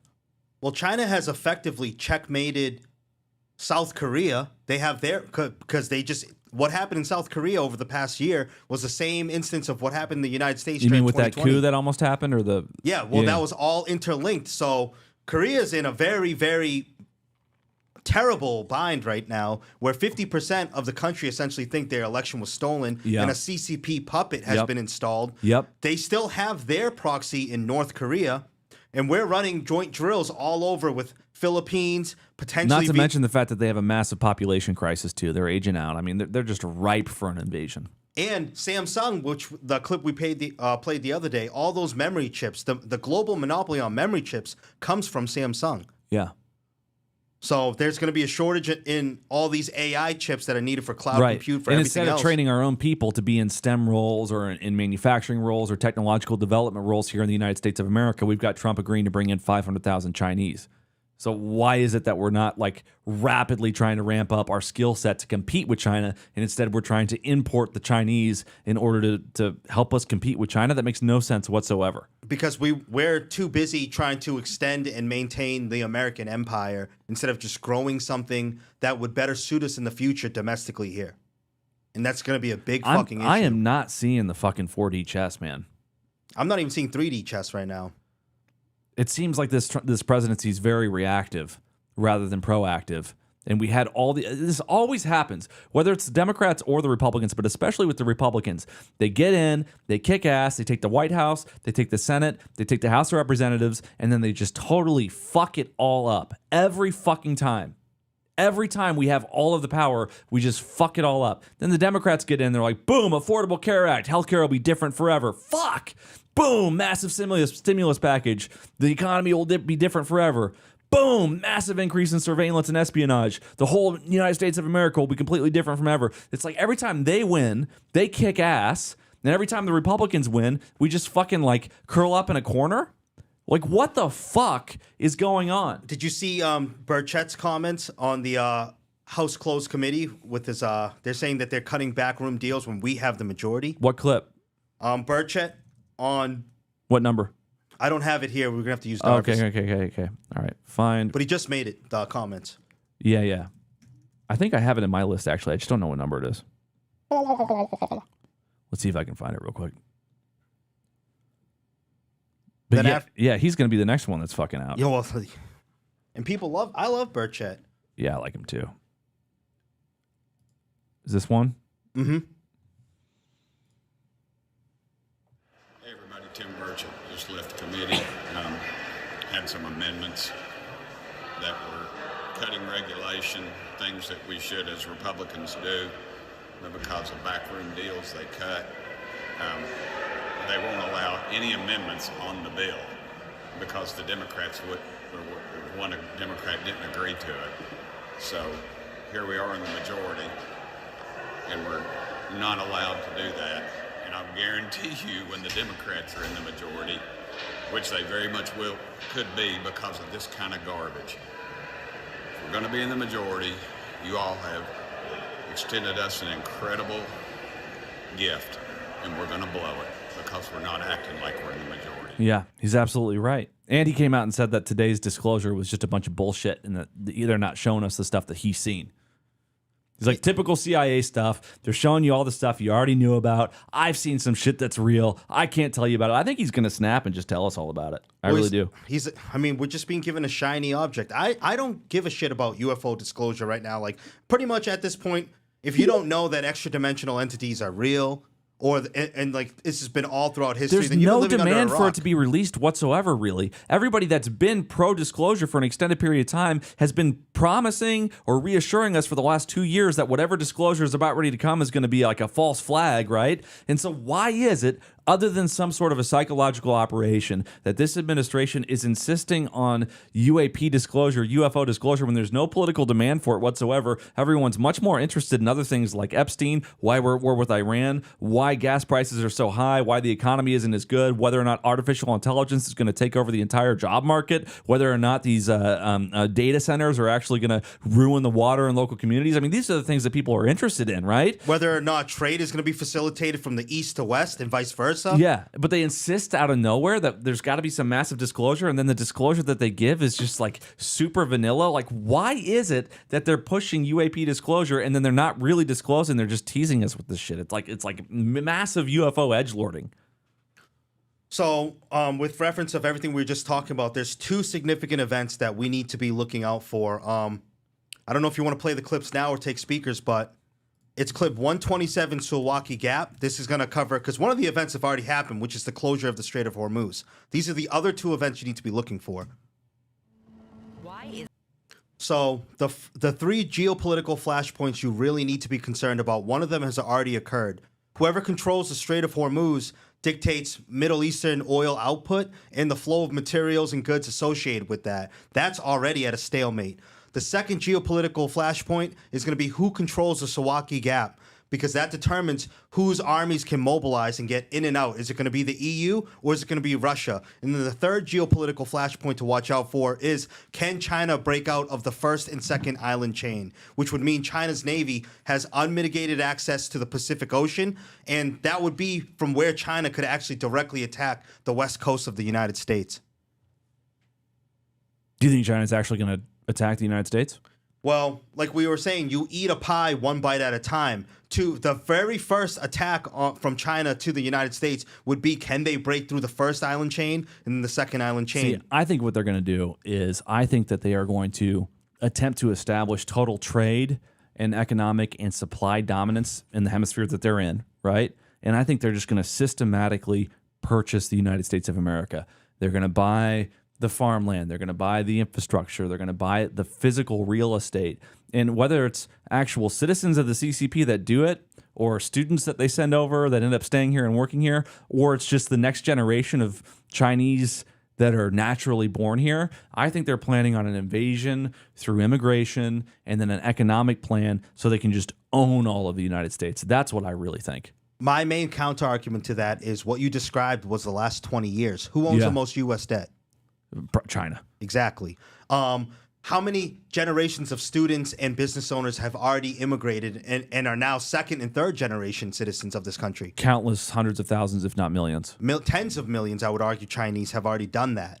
And the only thing that would mitigate an invasion would be from China onto U.S. shores would be a knee-jerk reaction with our nuclear weapon stockpiles. That's the only threat that they're worried about that could possibly checkmate China at this point. Yeah, but I'm one of those people, and I could be wrong. I could absolutely be wrong, but it seems to me, especially given what we've seen in this conflict with Iran, especially given what we've seen in this conflict with Russia, that nations do not use nuclear weapons early in a conflict, last resort in a conflict, right? With the exception of the United States, which, by the way, the only time a nuclear weapon has ever been used in a conflict is when only one nation had a nuclear weapon, right? The United States, Hiroshima, Nagasaki, obviously, everybody knows that story. But Russia could have nuked Ukraine at any point. Iran, I believe, has had nuclear weapons for an extended period of time, could have nuked Israel at any point, right? It's like, it's just because you can, you don't start a war by nuking somebody. You end a war by nuking. I think it's after millions of troops have been killed, after massive amounts of drone strikes, after massive amounts of bombings. Like right now, we could just nuke Iran if we wanted to, right? I mean, we have the power to do it, but there are reasons that we don't do that. It causes an escalation. There's mutually assured destruction. Obviously, the international community would just be up in arms against the United States because the amount of innocent people that are killed as a result. So, like, I don't think that nuclear war on maybe tactical nukes, but I just don't think that it's not like a risk I'm afraid of at this juncture. Like, I think it's something that could totally play out if we had a prolonged, many-year-long, world war with some of these major superpowers. But it's not like, hey, we declare war on China and the first thing they do is fucking nuke, San Francisco. I believe yes and no. Mutually assured destruction has been the doctrine of the last 70 years, but at this point, we are into AI targeting systems, hypersonic missile delivery systems, and the miniaturization of tactical nuclear warheads. And don't forget, even if you don't use the conventional nuclear weapon, the big boy, the big daddy of them all, you have hydrogen-based bombs, you have neutron-based bombs. Yeah. Which still do the same amount of damage, but you mitigate the fallout risk. So I would argue there's even more incentive with these empires that are maxed out demographically or credit-wise. And yeah, but you also have to understand, too, that what nuclear weaponry was to the 20th century, artificial intelligence and cyber technology is to the 21st century. So what's more devastating, a nuclear warhead dropping on a city in the United States of America, or everyone waking up with their bank account completely empty and all of the data erased so that the money can't be added back to the account? Why not both? Yeah, I understand, but I'm thinking major powers are out of the START treaty. EMPs, fucking communications shut down, bank accounts not working, everybody's data being massively hacked. Like, that's the type of stuff that I think is more likely than a nuclear weapon. But then why did Russia go to a first strike doctrine? Why did the United States go to a first strike doctrine? Explain to me first strike. That means before the policy used to be mutually assured destruction, we would communicate, we would have alliances, we would have political capital and back channels, so this incident wouldn't happen. But now we're out of the Strategic Arms Reduction Treaty. Russia has implicitly stated they are willing to now use first strike capability. The United States has implicitly stated the same exact thing. We would be also willing to use first strike doctrine. And we're testing our Minuteman missiles now in more frequency than we have in the past 30 years. Yeah. No, absolutely. I'm just so confused, Daddy. I don't know. You got any other clips you want to play? What's next? I mean, I have stuff about gay-ass Sam Altman, but we've been on the geopolitical tension points to watch out for. America does have one advantage in this. It's a 135 reverse Uno. Professor Jiang's the thumbnail. The United States overall lost in its relationship with China. And I want to explain the Chinese. Keep in mind, this guy's probably paid by the CCP. It is true in that Canada. America did offshore its manufacturing capacity to China. That is true, and that built the Chinese middle class. But what people don't discuss is that China offshored its elite selection and indoctrination to America. Okay, and this is very important. This is something that Americans don't really discuss, meaning that China sent all the wealthiest, brightest students to America to be indoctrinated in the Ivy League and universities. And then they came back to control China. And so what this means is that over these past few decades, China's civilization capacity, its intellectual capacity, has been severely downgraded. So even though China has become much more prosperous, you can make the argument that China has been intellectually colonized by America. So the Chinese elite right now have this very neoliberal, very pro-American slant, which I think is going to hinder China's development as civilization for the next few hundred years. Okay, China's elite have a very pro-American slant. Caveat out there. Okay? I find that hard to believe. Well, there was a reverse Uno trade going here where we offshored manufacturing capability, but they sent their best and brightest, the highest GDP producing members of their society over to be educated in the West, primarily at places like Princeton. Yeah, so they could spy on us and shit. That does come part and parcel, but what happens in the exchange of that is they become somewhat Americanized. Right. They have a Western worldview at this point, which is why you see the biggest threat to China is China itself. They consider themselves the middle kingdom, and it's why, remember when Jack Ma made that comment, China doesn't have an economy? Jack Ma went into hiding, and then he came back and he looked like a freaking zombie. Do you remember that? Oh, yeah, I remember. And then, I don't know if you know this, but they abducted him. Exactly. So that is the biggest threat to China, and that is the potential out that America has. One of its cards to play is that they could redevelop the spy network that was lost under the Obama administration when he essentially ratted out every CIA operative and spy in China, I believe back in 2014, and we lost our foothold there. I believe Trump has been reestablishing that. The CIA has been active again in China, probably through Hong Kong, because that was a recent acquisition, and it was very much Western influence. That was like the New York of the Eastern world, you know? Yeah, absolutely. And there's been rumors, too, that China's been greatly exaggerating the size of its population, right? They claim 1.2 billion, but if you actually do the math, considering the Great Leap Forward and what they did with the one-child policy, it just doesn't add up. I mean, a lot of the experts are coming out and saying now that China's true population is probably much closer to the population of the United States than the population that it espouses. And China's been facing internal coups. I've alluded to this in a previous episode, but Xi hasn't been able to take a lot of foreign trips. And in China, to advance and to stay in power, you need to step on someone else, because it's very much familial, clan-related. It's very factionalized. And China's such a widespread country with so many different things going on and quite a lot of corruption that you're at fear of a coup at any time if you're a president like Xi trying to hold on to lifelong power. He just changed, essentially, the Chinese constitution so he could remain dictator for life. And in the process of doing that, he had to step on and really destroy the power base of the top two generals that he appointed. They were essentially his childhood friends. Zhang Yuzhao, I don't know how to pronounce that, and Li Zuan Li. And he had to bring in much less capable people. because those were, one of them at the very least was his childhood buddy. They rose through the ranks of the CCP together. And did he execute him or did he just fire him? I mean, it's rumored they have been taken into custody and no one's really seen them since. And it's been rumored that they've been killed. China's one of the biggest organ harvesting countries outside of Israel in the world. So who knows what happened to them? But he's under pressure too, which makes China more dangerous, in my opinion. Oh yeah, the more vulnerable China becomes, the more dangerous it becomes. It's like a cornered rat or cornered cornered dog, dragon. Cornered Bak. Yeah, don't put me in a fucking corner. Yeah, dude. nobody puts Baki in a corner. But here's your boy, Professor Jiang, exposing the fake population stats. This clip's a little bit long. We won't play the whole thing, but here's some of it. Data that's going around when China went to the one-child policy, that maybe the population isn't as big as they claim it is. I'm sure you've seen this, where the numbers are going around. With, we're at 1.4 billion. We're at 1.3 billion. Make sure you all share the space. We're going to take some speakers soon. At 6, 7. One lady said 400 million. Mathematically, it's impossible to be at 400 million. But some of the numbers could say 800, 900 million. What is your guesstimation of what China's population is today? Look, I live in Beijing. I visited China. There are a lot of people in China. He counted them. I mean, just ride the subway by hand every single day. Just walk the streets. They're packed all the time.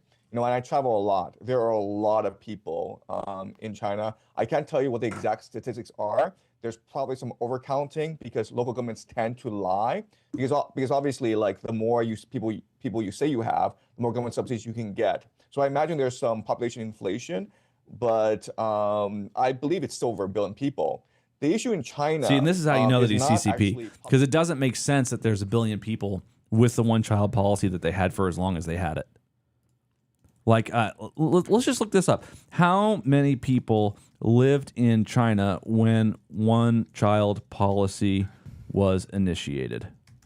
Because in order to sustain a population size, you have to have an average of 2.1 or 2.3 children per woman in a country. That's a stat, right?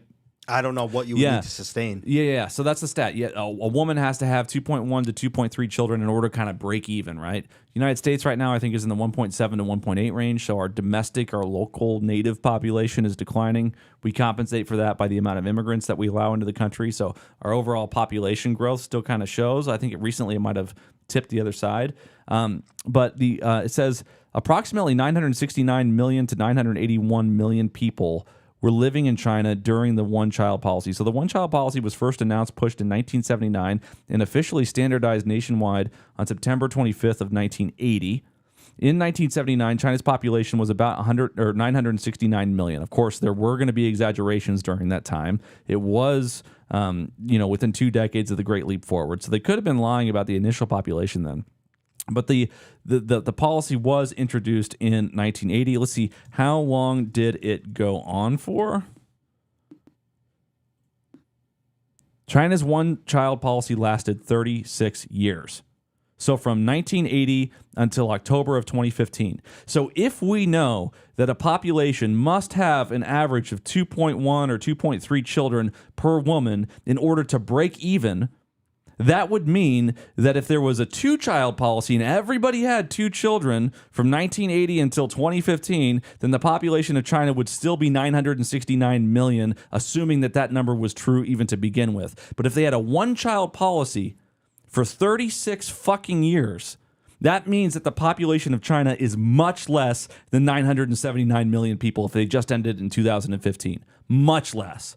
And we got Jiang up there, who's actually a very bright guy, saying that he thinks it's over 1 billion people, but it's mathematically impossible if they had 969 people and they only had 1 child per couple, an average reproduction of 1.0 instead of 2.1 per woman for 35 years until just 11 years ago. Impossible that they have 1.2 billion or over 1 billion people, especially since they have virtually zero immigration into the country. It's like famous for being one of the most homogenous nations other than Japan and maybe Korea in the world. I mean, they're fucking lying about how many people are over there, dude. I can't pick them out from in a crowd. That's for damn sure. But I don't think, like, they do have proxies. Like, they own Inner Mongolia, so they could import from Tibet, which they also own. They could import from Inner Mongolia and the whole country of Mongolia, not just Inner Mongolia. They could import from these different nearby nations. You don't think? Possibly, like, Yeah, China's but- probably one of the biggest slavers in the world still. Yeah, but how many? You know? At the very least, I would imagine 50 to 100 million. Even so, 50 to 100 million with everybody only having one child, starting with 969 million people, one child for 35 years. Well, did they strictly adhere to that? We don't necessarily know that. I imagine they did. I don't know. I mean, I'm just saying, dude, it doesn't make sense. Like, that was imposed on them by Henry Kissinger, I believe, for like, you're going to have a one-child policy, but you're going to open up to the world, and we'll make you a manufacturing power. Finger traps.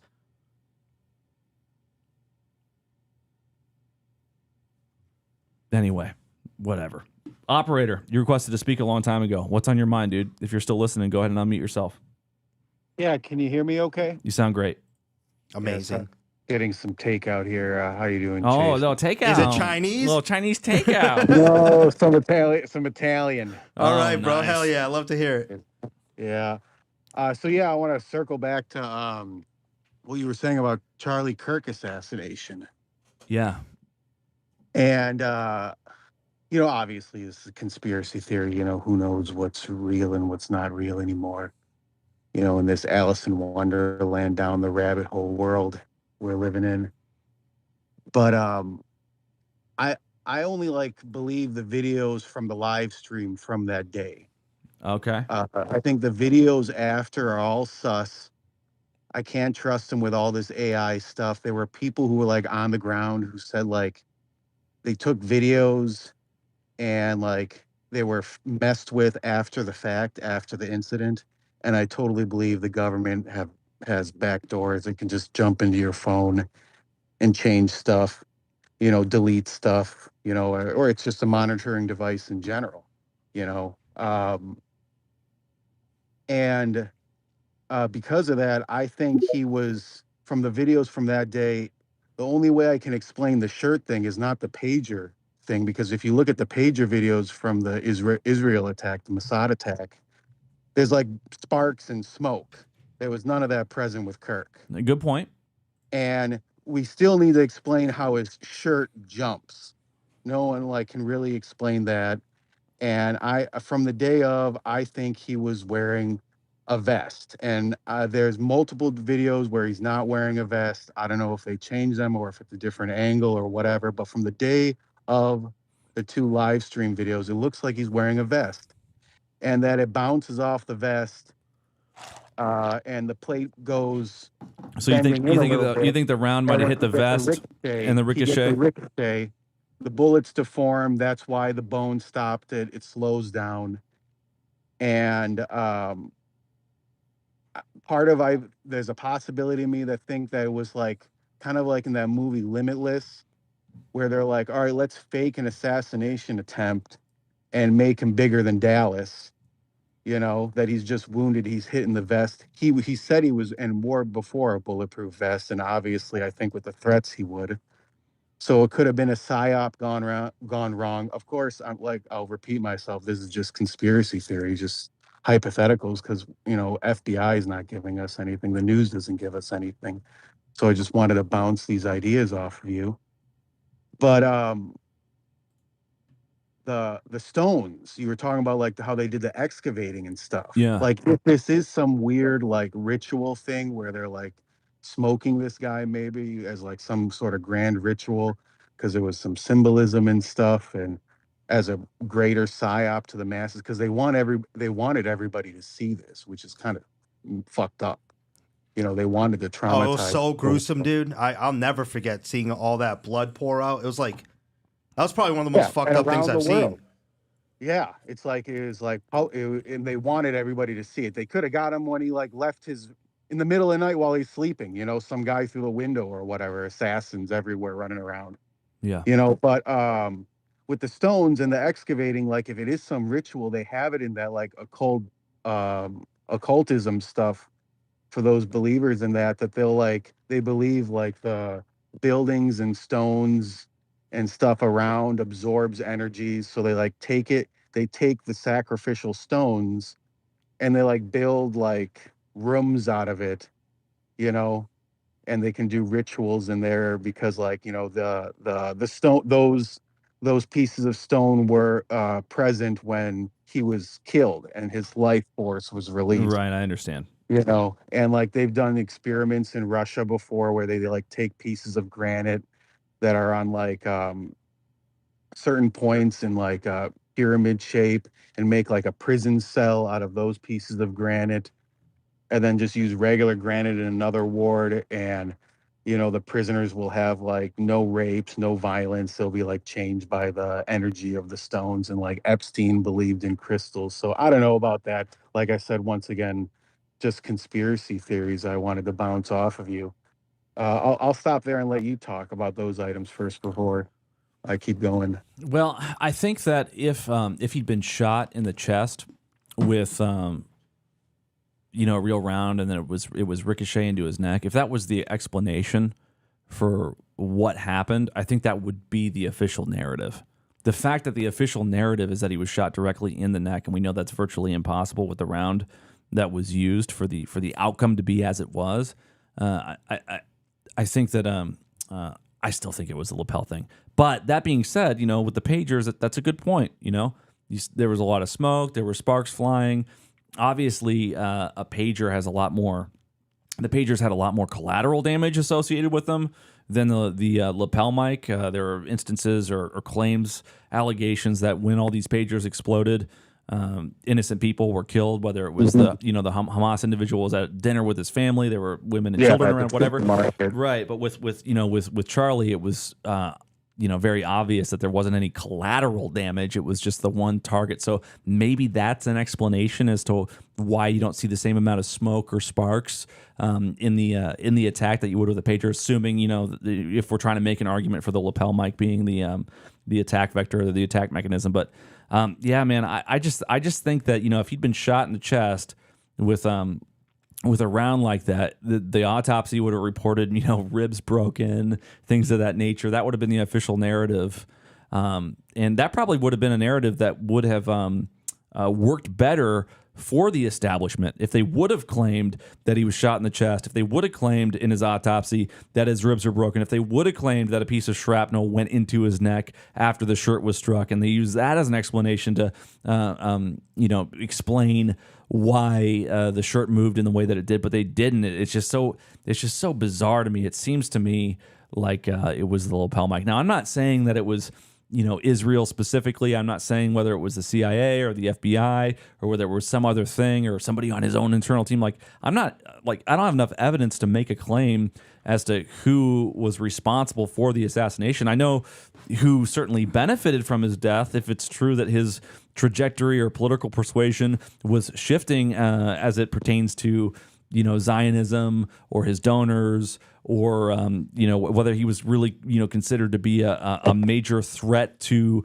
the agenda to go to war with Iran because of his political influence. Like I know who wins that he's been killed. So yeah, I mean obviously there's motive in here for certain parties, but I just find it incredibly hard to believe that he was killed by Tyler Robinson with that kind of round. And look, Tyler Robinson may have been there.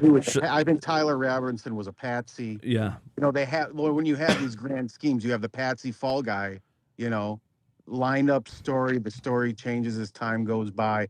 Probably somebody through a window or something. I was thinking, but I go by like what I see on the video, and I see his shirt move like crazy like that. Yeah. Some weird stuff under his shirt, and not to be graphic, but like the giant hole that bursts out of his neck is like a ricochet with like a deformed bullet coming out, like an exit wound. Yeah, well, maybe the ricochet was off the body armor from the lapel explosion. And they could make some regarding your lapel explosion idea, like they could make some non-explosive device, that doesn't have an explosion to it. I'm sure they can come up with something that's like, something stored kinetic energy and some crazy springs or magnet and electronics. They have all sorts of weaponry and stuff. So I'm not discounting your theory, either. But it just is all so fishy for me, and plus now how it's being used is kind of like a continuing cudgel. Like unfortunately, I think we're going to have Erica Kirk, be in our lives forever now. It's going to be a thing in like all the election cycles, and it's going to be constantly brought up. So I don't think this story is like going to get buried anytime soon. Just it's going to keep going until the truth comes out. And there's just so many like weird connections and irregularities going on with it, and just stinks to high heaven for me, you know. Well, that's all right because Chase is always going to be in Erica Kirk's life now after that ratio and that tweet. Oh my God. You guys are linked at the. You guys have a soul tie now, bro. It's evergreen. She's not going to go away. We're not going to go away. And she's a public figure, so we can criticize her. And people need to stop being so fucking butthurt. All these little simps coming out. How dare you? Giving us the Greta Thunberg. Dare you? How dare you, How Chase? dare you? Yeah, it's like, bro, shut the hell up, you know? How dare you? You guys are linked now, and I'm here for it. Soul tie, bro. 100%. That's your boo. She's my boo. Sorry it didn't work out between us. Chase, I'll let you go after this, but I just want to say real quick, I really like your content as of late, and like the tempo. It's really fast paced. You know, I think you're getting real deep material and stuff, and I like how you just keep going. It's just like clip after clip after clip. Majority of shows, it's like you gotta wait minutes and minutes, you know. So it's nice, like a good news story. Look, we got big news to break. We got big news to break. I'm going to get to it on the other side of this I got break. to eat this takeout. It's going to get cold. All right, eat that takeout before it gets cold. Eat it, daddy. Eat it, daddy. Yep. So, he likes the format, though. It's hard-hitting, fast-paced. We could cover a lot of ground, and we try to give you an overlaying view. You know? Yeah. It's the type of show I wanted to watch. That's why I'm in here. Because I'm like, no I one's always making wanted it. to watch a show with you. Thank you. So you would watch me? I would watch you. I appreciate you, dog. Don, man. What's up, man? Are you still there? Yeah, I'm still here. What's up? Question I have is if what about even on the news cycle? Is there anything, say, predictive and looking at the percentage of things that say these newscasters try to predict might happen that don't happen? Can you rephrase? I'm having a little bit of a hard time understanding your question. Question is like the newscasters, of course, are trying to relay the news, but then try to put into some type of coherent framework. Yeah. And then the idea that have some type of predictable capability. And those newscasters say this is going to happen based on what they're hearing, and yet it doesn't happen. So there's this like constant warning of something happening that doesn't happen. And so is there kind of like a rating system that you almost could come up with saying like this person said something was going to happen based on the news content and the framework they're using to try to interpret the news unfold, and then they come up with some type of prediction they think is going to happen. I'm sure there is a way to create a system that would log that specifically for like special guests and analysts that come on the mainstream networks. Those are the ones that are more inclined to make predictions than the actual talking head pundits on the traditional mainstream media outlets. Like Anderson Cooper isn't making a whole lot of predictions, but he might have an analyst or a guest on, and he might say, what do you think is going to happen next? And then that person would make the prediction, whether it's like, you know, a Dershowitz or somebody else making a prediction about what's going to happen in a case. And so there's certainly a way you could build a Claude app that would track and transcribe and watch all these mainstream media outlets, or even, you know, fringe or non-mainstream media outlets, analyze the transcripts, log the predictions that are being made, and then assess over a 3-month, 6-month, 1 year, 6-year period whether or not the predictions came true, and then provide a rating. 100% you could build that tech. I'm just not sure that it exists. And then on top of that, it seems to me like in the news cycle that happens is like you're starting to see the ufology. It's almost like it says some type of real-time meme like rating percentage of what's being pushed across the media networks all at once to try to feel like what zeitgeist they're trying to push.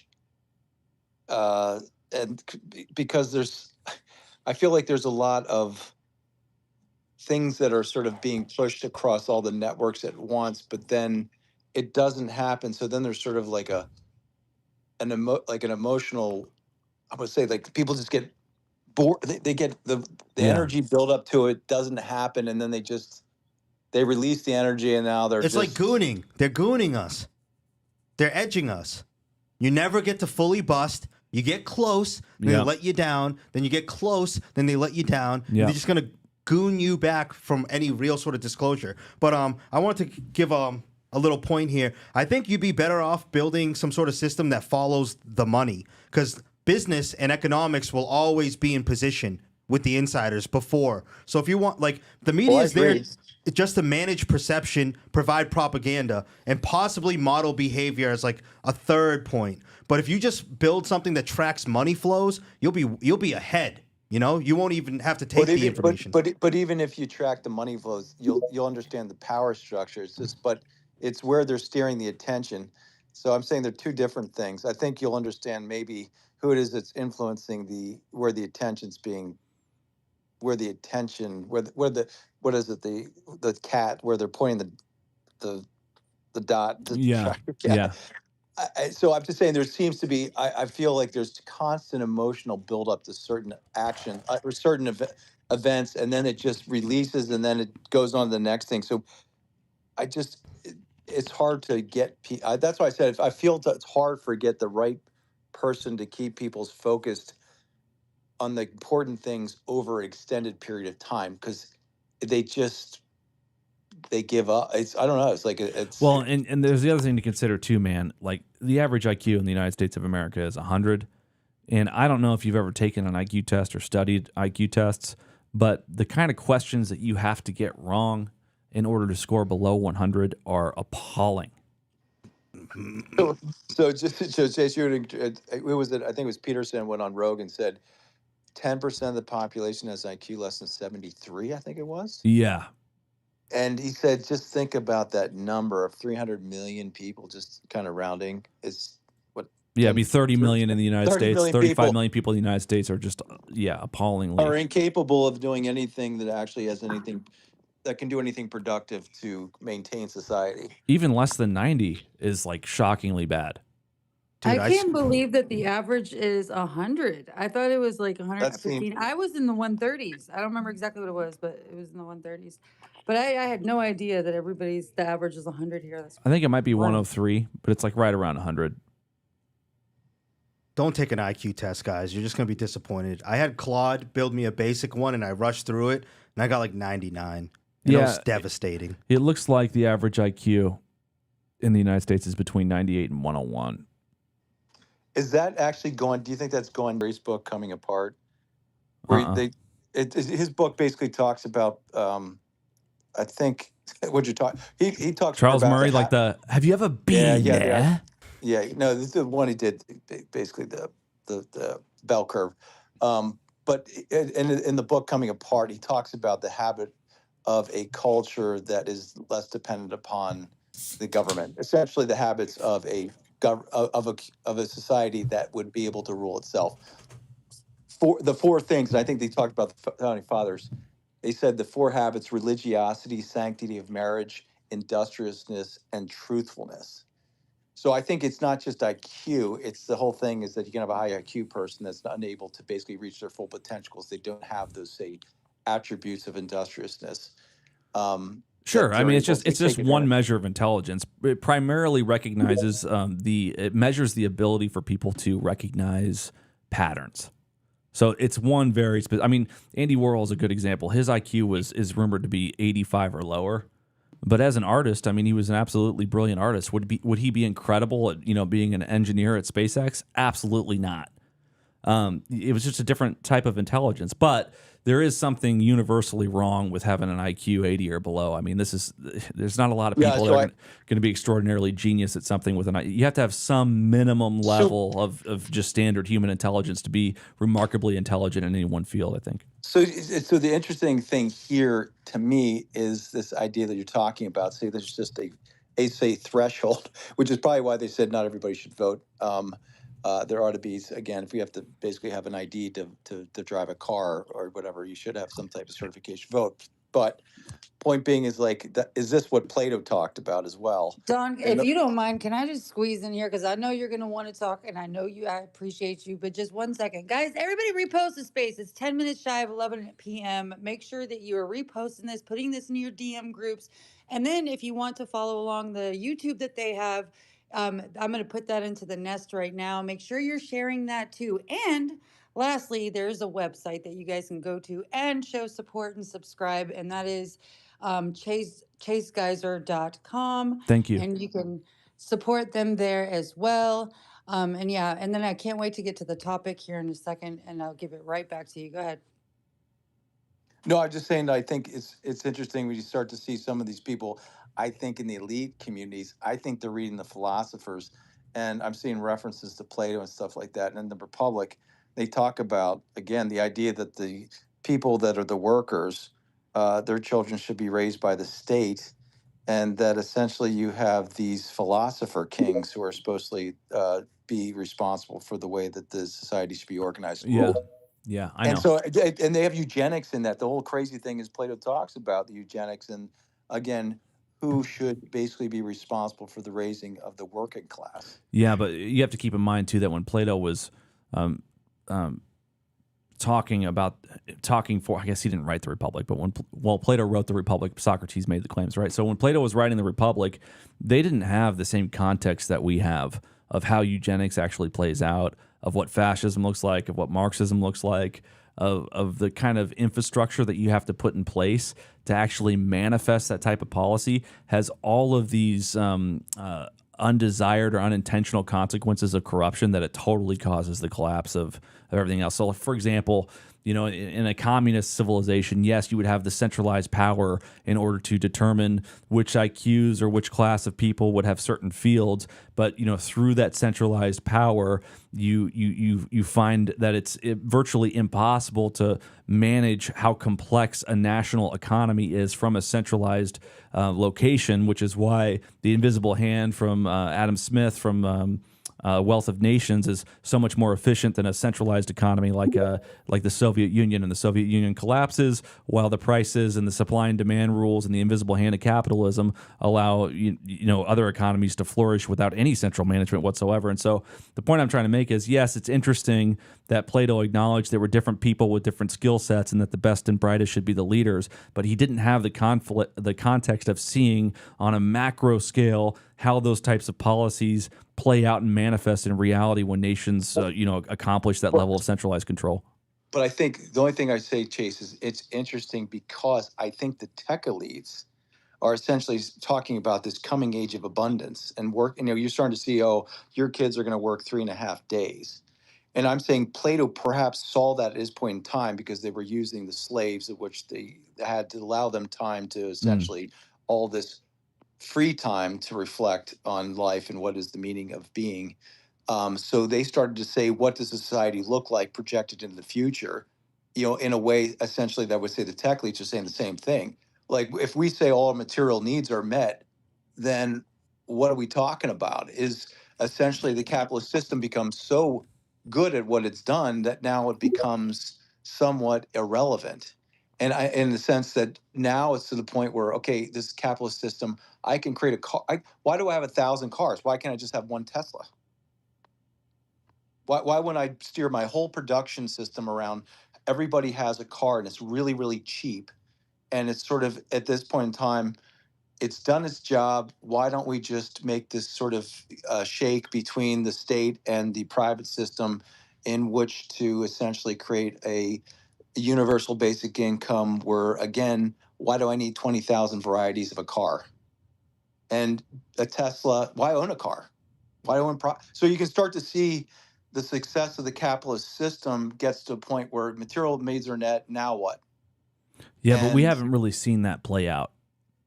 I would think that's what the World Economic Forum and these people in these gated communities, essentially, in which we're not a participant of, are projecting out of the future what it might look like. Yeah, but I think I would argue that they're full of shit.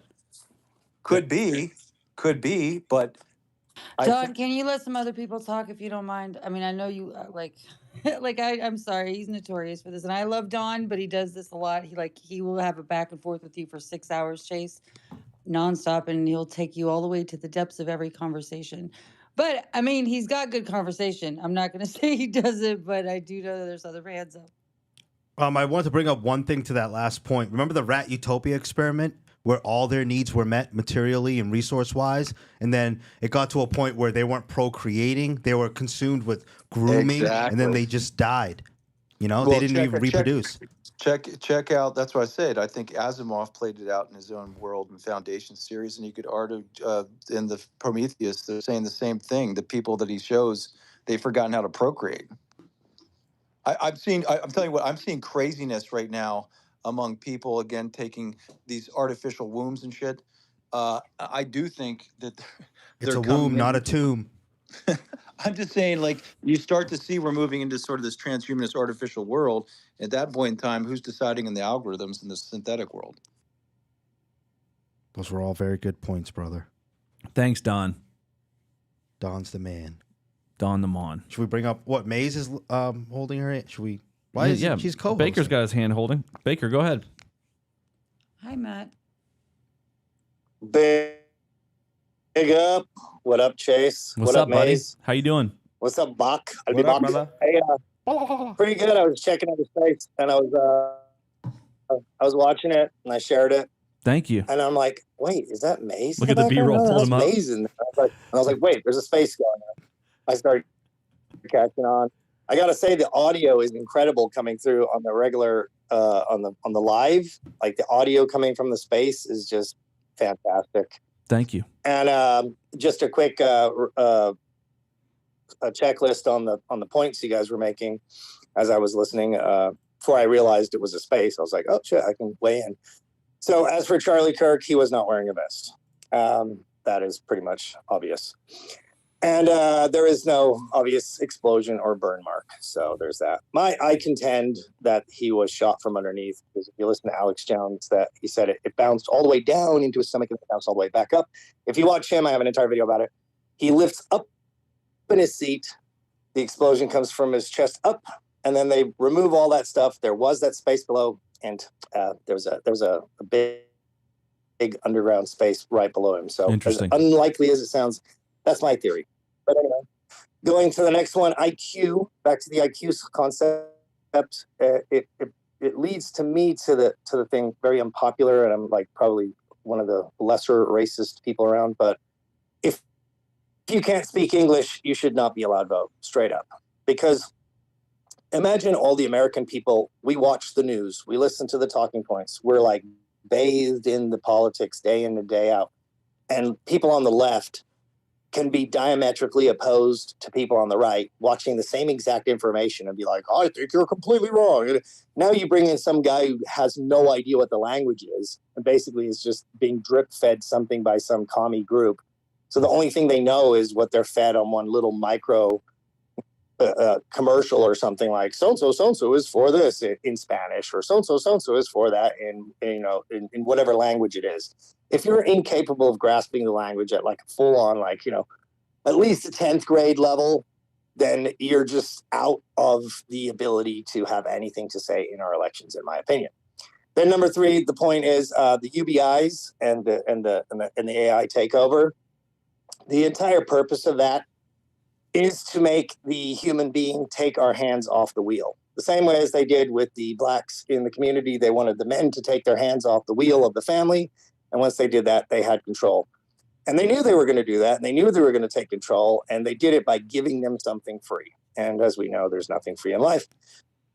And so all of the trucker convoys and all of the farmer protests will be completely irrelevant once all farming is completely robotically controlled.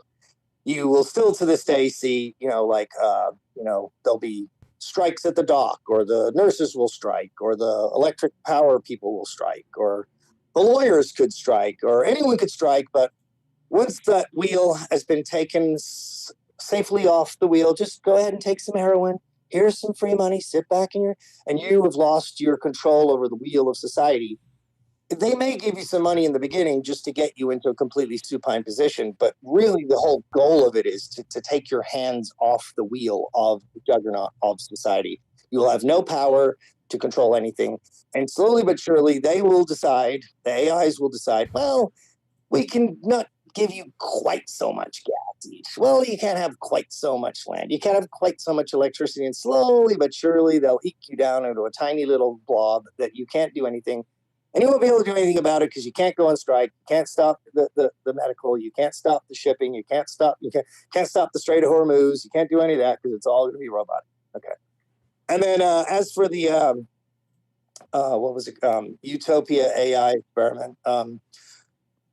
Yeah, they kind of did the same thing with the AIs. They put all the AIs, all the different AIs in their own little world, and they all either killed themselves or killed each other. So those are the things you're trying to put in charge. So those are just my little nuggets for you.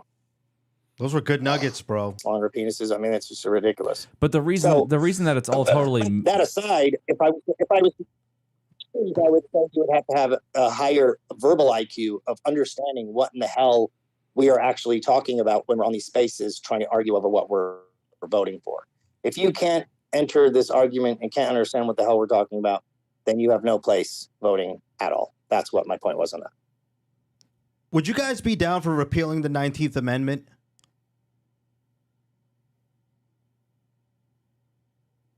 What, the women vote? Is that what it is? I'm down. Yeah. See, that's not even controversial at this point. I feel like a Or you third could of just women- make it so you have to be married. You can't vote. Well, when you start a constitutional I'm okay convention, with that. then they can change everything. The moment you do a con, they'll change everything at once. So it's real dangerous. I agree. That's the problem, is that once you open that can of worms, it can get really nasty. You know, what if they had some sort of like, I feel like there's a lot of people that are swayed by different things, but the very commercialized surface level, there's very, there's so many things that people don't even know. They just kind of go and will check everything blue or check everything red. And like, they have they're very limited amount of information. I'm going to be honest with you. Like, I've learned 90% of everything I know about politics and geopolitics, like within the past 3 years.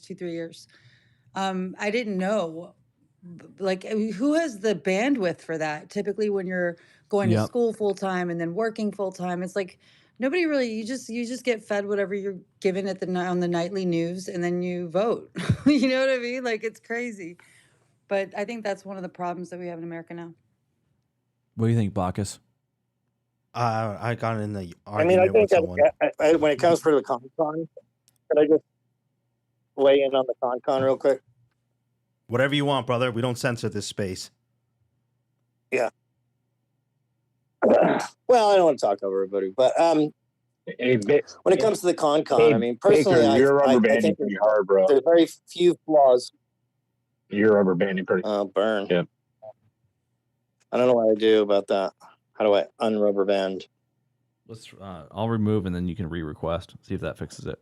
Yeah, it's warping. Is he on Bluetooth? Baker. I don't know. I'm not with him.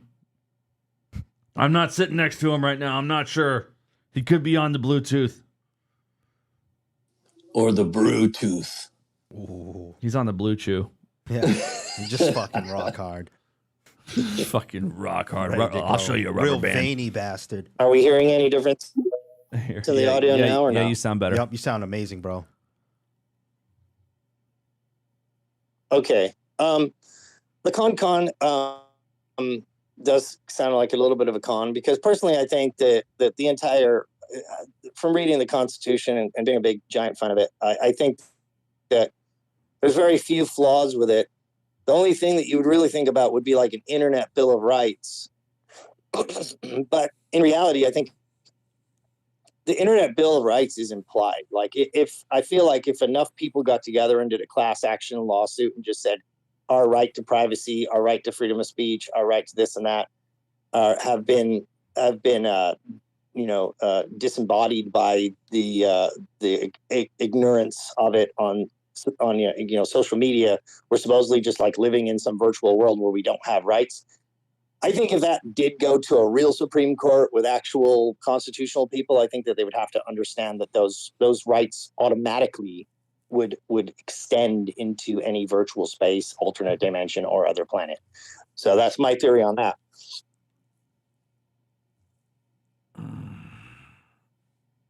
Thank you, Matt. I appreciate you. Let's see. We have Mountain or 10th Mountain, and we also have Timothy up here. Nice to see you again. And then we'll circle back to Don. But jump in, 10th Mountain. 10th Mountain. Is that how I say it? Yeah. Hey, what's going on? Yeah, you can just call me 10th. Anyway, I just wanted to weigh on the IQ thing first. I think, the public schools are failing for a reason. It's on purpose, right? And I just want to read the elite mission statement. It is called Useful Idiots. The illusion of choice is necessary for the control of sheep. So it's pretty interesting because when I wrote a article titled Satan's Mind Virus, and this Harvard graduate attacked me on Signal, I put the verbal attacks, in the comment section of the post, which is, you'll see a big picture of 1984 George Orwell, of Dr. Timothy Schindler going off the rail because he was upset I exposed Harvard University. But he actually said it to me. So I made a post about it. I thought it was pretty funny. So they added you to Schindler's List. Yeah, well, I did some research on him. He is not Jewish Schindler. He is Czechoslovakian, I believe, Schindler. So wasn't Schindler German? I think the Schindler's spelled slightly differently than the one that most people think of, because that's what I thought of at first. But it was pretty. I mean, this guy just kept going. This guy just went off the deep end on me for publishing. Did he have Harvard in his fucking bio? Well, so I didn't. So here's fucking anybody who went to Harvard, they tell you they went to Harvard within the first 30 seconds. Fucking you interact with elitist, them. bro. They're like, no, yeah. So here it is. I connect with him on some other matter stuff regarding. He was on Laura Logan's podcast, right? So I reach out to him. He's interested in what I have to say because of my time in DC as a realtor and being around all these corrupt people, right? And so we're talking for like 3 weeks, I would say, on and off, right? He's calling me, I'm calling him. So I had no idea that he was a Harvard University graduate. I didn't really look into it. So he was looking at one of my other articles. He was reading, I believe, he helped me with PSYOP, secret think tanks, and recap of American intelligence. He was helping me use some of the complicated language in that article. So he was seeing some of my articles published before I published them. And so right after I published PSYOPs and secret think tanks, I was working on this other one, Satan's Mind Virus. And when I gave him a draft, he just went off the deep end on me. And so then I looked up who he was, and you'll see in the post, where I found his resume, essentially. I mean, he went, where was it? Let me pull this up. I think he went to, okay.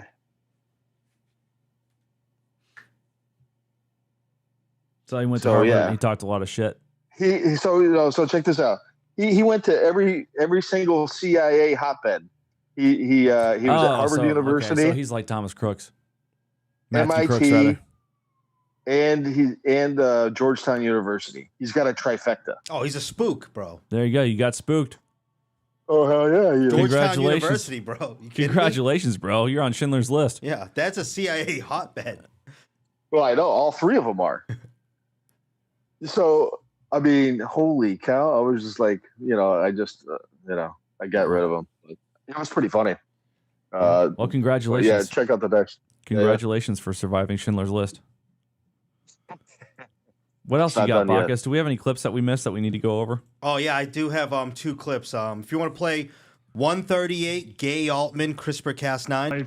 And died shortly after birth. Jesus. But the pertinent thing here is as they get better and better and they get to second iteration. What was the other clip you wanted to play? Toothpicks. Go one further. Toothpicks, baby. Toothpick. Oh, you're a sadistic bastard. You're going to die of malnutrition then. 139 AI insiders. This is the last two clips I had. You know, there's a joke in Silicon Valley that when someone leaves a normal tech job, they say, you know, I've had a great time here and now it's on to the next adventure. And when someone leaves an AI tech job, they say, I have stared into the abyss. I'm retiring to write poetry. Please spend time with your families. Okay. And if you think I'm joking, you can look at the resignation of the Anthropic safety lead a few weeks ago and see how close that joke is. Wow. Yeah, I saw that clip earlier. Just something to think about, you know? It's totally wild. But hey, what's a motherfucker gonna do? What's a motherfucker gonna do? Other than just watch the last... Hey, I got a brand new idea for you guys. Brand new idea. Yes. So everybody's waiting for the fake alien invasion, right? You know, the Project Bluebeam and all that. Yeah. Personally, I think the fact that AI is where it's at now, it's super much more plausible to get the same effect that you would want from a Project Bluebeam and just claim that there is an AI takeover when there actually isn't. And you'd be like, oh, God, they shut down the power plant. Oh, God, they did this. Oh, God, they did that. So it's like, you can't blame them. You can't blame the Jews. You can't blame the white people. You can't blame the aliens. It's like, what are we going to do? The aliens just shut down the water plant. I mean, the AIs instead of the aliens. And then you don't have to create all these fake holograms and make all these like human chimeras, human animal chimeras and all that to trot out in front of everybody to convince them that there's an alien invasion. You just basically, you get the same exact effect that you would have from an alien invasion. But you just claim it's the AI. So, I mean, the AI very well could take over, but you could also take over and just blame it on the AI. Agreed. It's a pretty good point. Yeah. The AI is going to take over. And then, but it's not going to be real. It's just going to be pretend AI. Kind of like when you download a off-brand LLM, and it's really just a bunch of Indians responding to your questions as fast as possible. Did you guys know that they declared AGI was reached 2 months ago? This came out today, though. They, but apparently, let me see. I bookmarked the post, but they are basically saying they achieved AGI. So what you're saying is that the AGI is like faking the alien invasion? Is that what you think? Is that right? I mean, maybe. Yeah. That's interesting. That's very possible. Well, yeah, it looks so realistic now. Well, I'm just saying you could take control over. I mean, you could take control over. You could basically say, well, it's taking control of the power grid, and now it's rationing power, and we've tried shutting it down, and it's threatened us that it's going to nuke the planet if we don't do what it says. Which is the same thing you would do with, with an alien invasion. Another aspect of the massive data centers, I thought, is something that I haven't heard many other people think about. You have Elon and a lot of these people. They say you can download your consciousness into a computer, right? So, you could download a facsimile. You're not going to download the actual you, but it would probably be a pretty decent copy. But imagine if you were a human, you went to a planet that there were ants, and you were trying to download your consciousness into an ant. Their brains aren't big enough. So you convince all these ants to build a big enough thing that you can actually get your massive alien, like demigod intelligence into. So you basically need a large enough thing with a large enough amount of synapses to actually download your consciousness, and you need a large enough vessel to bring in the demonic entity. Yeah, Matt, I'll just say this. It was Transcendence, the movie with Johnny Depp from 2014. I posted it multiple times last night. That's exactly what it is, dude. They showed us in 2014, like with Johnny Depp, like right there. Yeah, there's only going to be enough capacity for the top 1,000 people in the world to duplicate their consciousness. And so we're going to wind up in this like Elysium-esque situation where only the elite can live forever, and we have to just kind of grovel on the planet. And then mix that with CERN. What's it could be just madness, right? That's another weird thing that's always out there that we never hear much about. My personal take on Altered Carbon has it you upload your conscience into a new vessel and you just hop from vessel to vessel. I actually think that's a bunch of bullshit. I think the minute you upload your consciousness, your biology, your physiology, and your mental capacity, that's all dead. And then they just have a facsimile of you that is AI derived and it's just a digital avatar, but there's no true solar consciousness behind it. And it could But how do potentially you be even demonic. upload your consciousness? I mean, because they haven't even really defined what that means. Is Well, that, yeah, like, yeah. so Don't would we be don't confuse your soul with your consciousness. So they could make an AI that so closely resembles you that it's indistinguishable from you to other people. It would pass like the Turing test of your personality, your mannerisms, all those things. But it wouldn't actually have consciousness. It would just appear to be conscious in all ways. It's just mimicking you. Right. right? And it would be the data that it is, that I guess makes up your expression. However, the consciousness experience is a quantum thing, I think, right? Like I don't think that would be possible. But I see what you're saying. That's just how they refer to it, I guess. Right. It would live, operate, and act as if it was conscious, but it wouldn't actually be because there's no soul. It's just technology. And so we would. I don't think they can do it. I think it's just a way for them to psyop death. They're just getting people to welcome death. That's all they're doing. That's literally. I mean, it's tried and true. They're just a death cult. I don't think they can actually do it. They talk a good game, but to actually get a Chase Geiser to upload himself and there's, hey Chase, how's it going? Oh, what's going on? You wouldn't be able to do it. It's not possible. I don't think But it they is. save a lot of the data. Like, for instance, LifeNaut is so I used to research transhumanism, the H plus and H plus plus, and how like they would take a lot. They would actively be working on this. It's kind of like this, like a bank account, for instance. You would just be uploading all of this information. You would be doing your own videos, and they would create. You know who has one? Deepak Chopra. Deepak Chopra has a AI that is so like, I mean, it's not like you don't have the body and the flesh, but if you were to be talking and communicating with it like via, I don't know, Zoom or something, if it was in that type of format, you wouldn't be able to tell the difference. They are trying to move into the whole physical, like creating a robot that's similar. But yeah, this is kind of like an active thing where people are uploading if they're choosing to be a part of it. Let me see if I can find the link. I'll put it in the purple pill. I'm gonna make a pledge too. If they ever upload your consciousness, Chase, I'm just gonna come right out the cut and blah, blah, blah, blah, blah, and free you. Thank you. I appreciate that. You're welcome. Hey Chase, I just hit you with a trailer for Transcendence. It's only like a minute and a half for everybody. I'd recommend it, brother. It's exactly what you're talking about. Okay. Let me see if I can find it.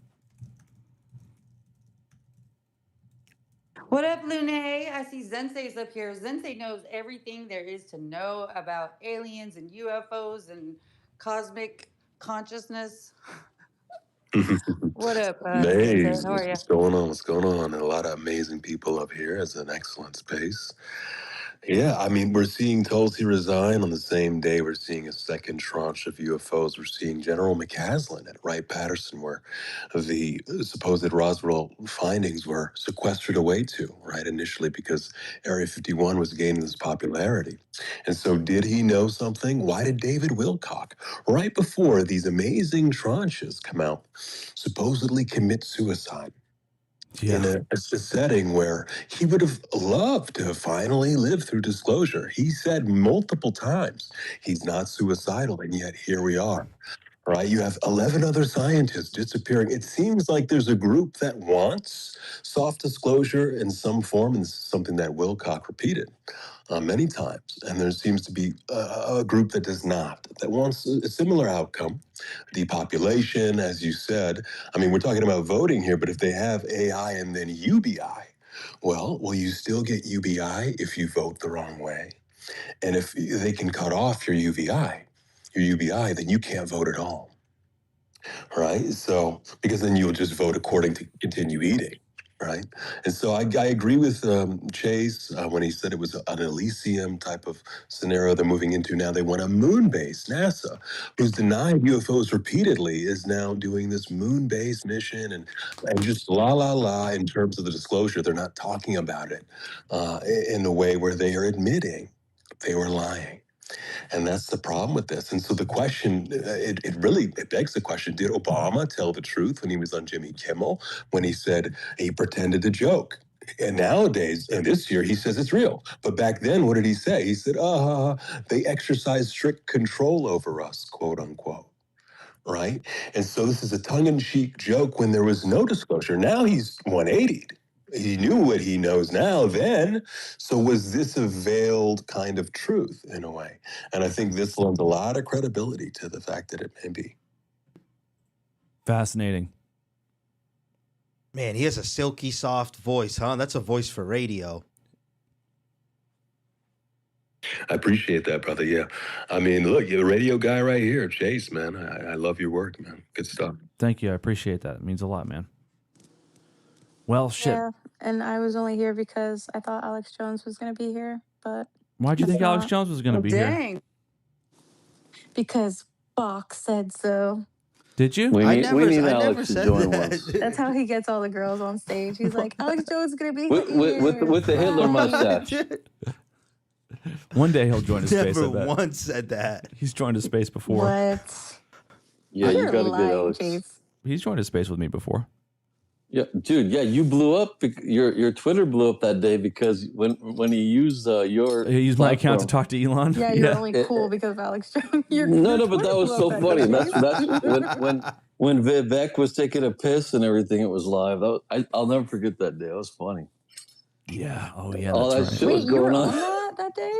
Well, yeah, he used Chase's account. Yeah, because when to, Alex got his talk. Twitter account back, the Spaces feature didn't work right away because it had to propagate full access to all the features.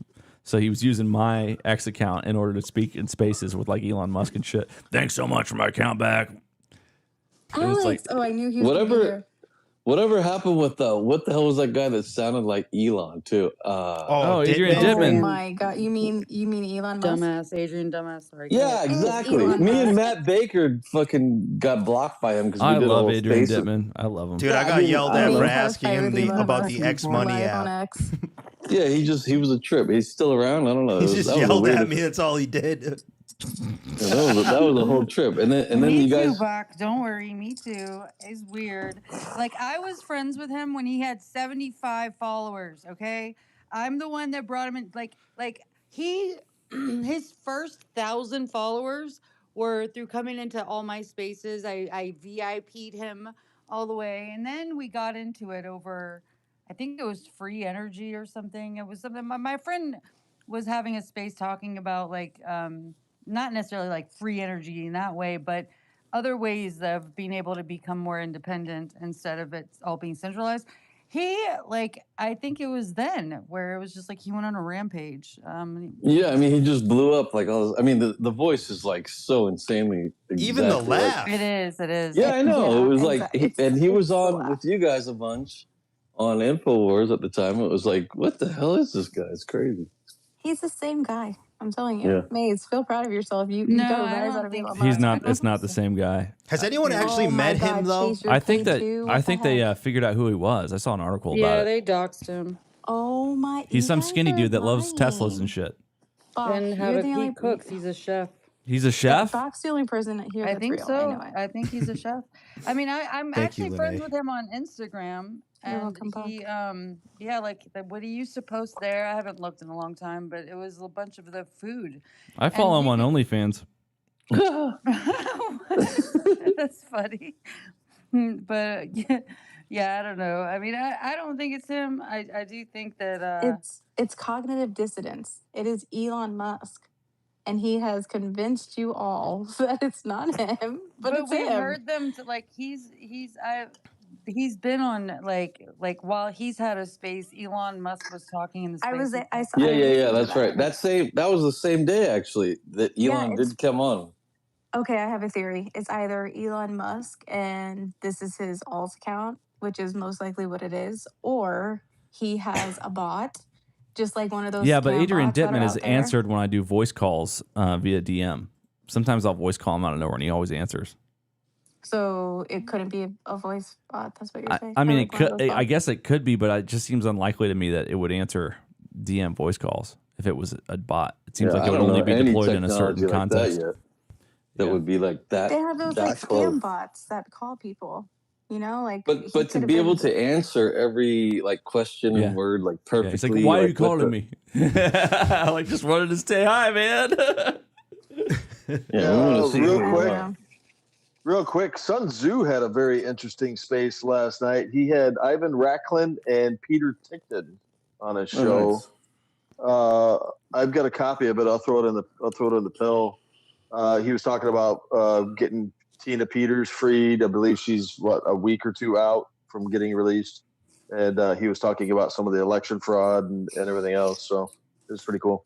Maze had a good space last night that I totally missed, and I'm pissed off about.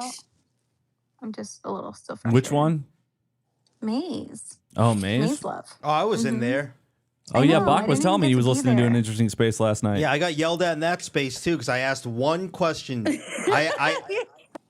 And don't watch the movie Obsession because you're gonna be chopped the fuck up. What did you ask? I think asked. the question was bad. What'd you I think ask? It was actually true. What'd you ask, Bak? I asked diligent. What is which Korea is the good one? How much are they paying you?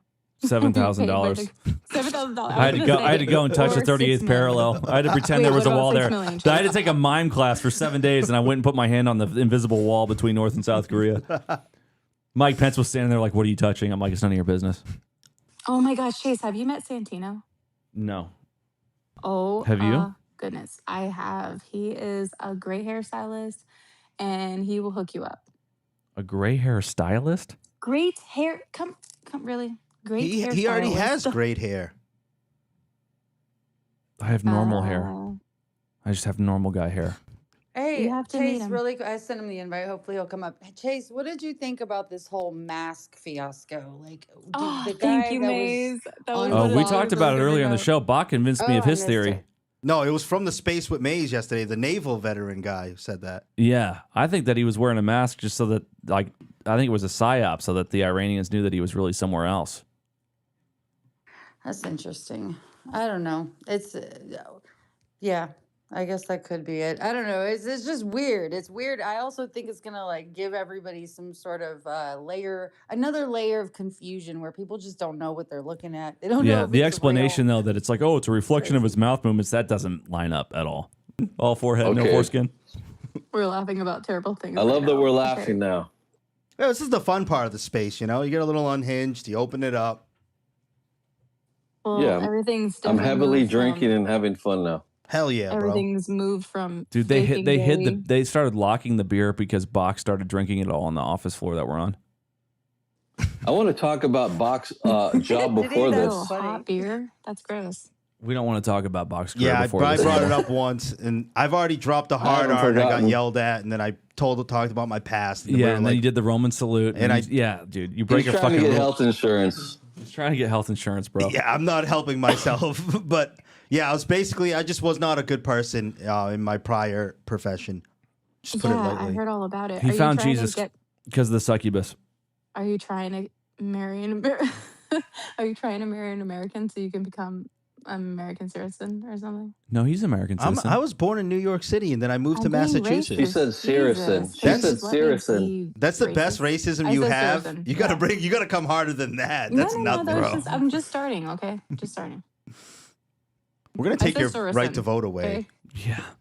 Repeal Just 19. do it already then. Do it. Do it. Just pull off the Band-Aid. Hashtag repeal I 19. don't want to be a part of these stupid ass politics anymore. Please. You vote for me.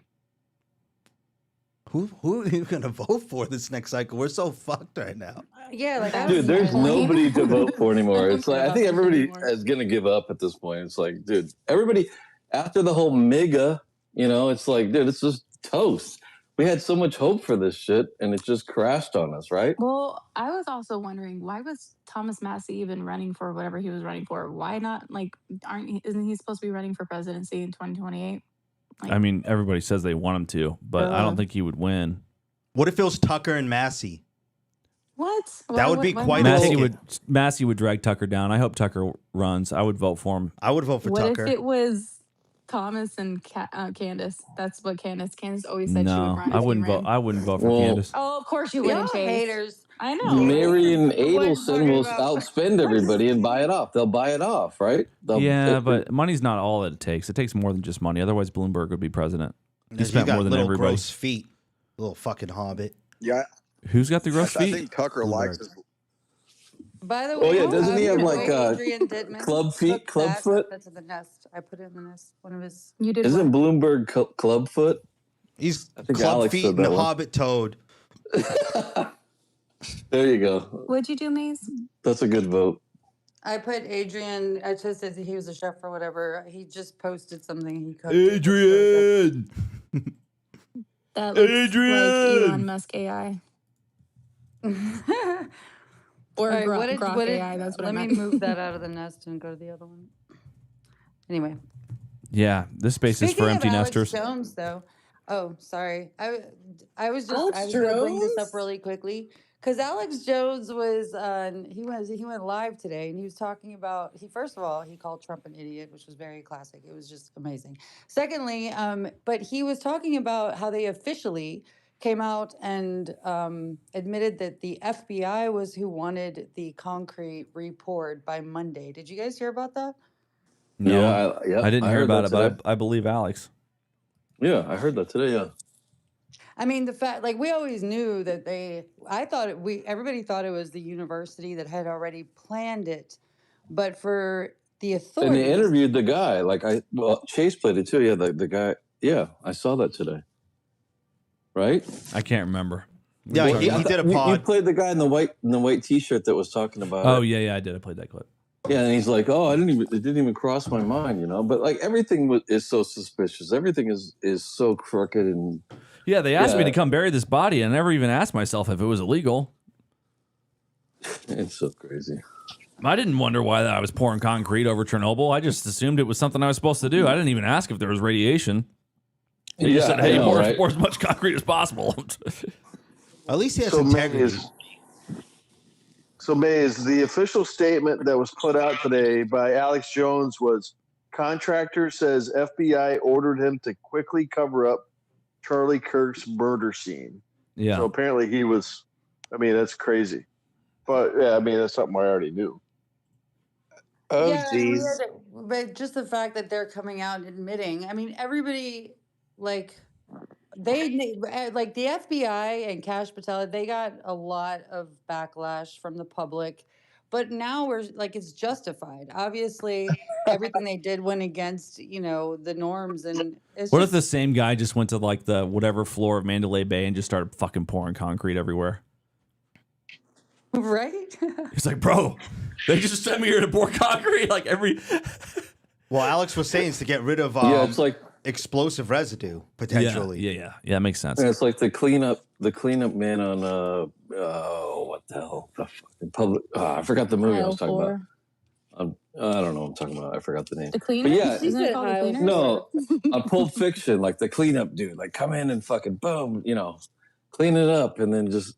But everybody, like, dude, you know how it is, like the wolf. These days, there's so much shit that happens, and then like 2 days later, you're on to the next. It's like, oh yeah, that happened, but like just the fact that Alex brought this back up was cool because it's like everything is just like the next day this happens, everything is so fast paced and forgot about, and there's so much more news.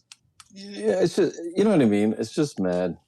Oh, by the way, did you guys see Jake Lang get taken into custody after he was at Chud the Builder's trial? No, I didn't. Oh, yeah. Wait, do you have clips of it?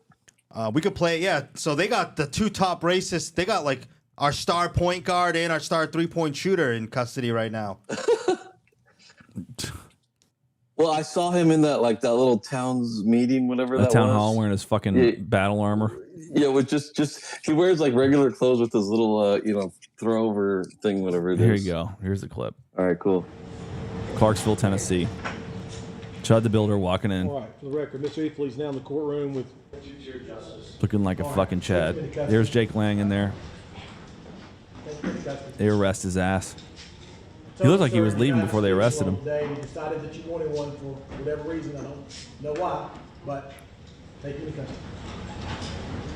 Yeah, he just went in there to speak and say his 2 cents, and they just took him into custody. Yeah, but you can't just walk into a court hearing and just start screaming at the judge. I don't know. That's true. Yeah, he walked in and he said two-tier justice. That could be considered like contaminating the jury.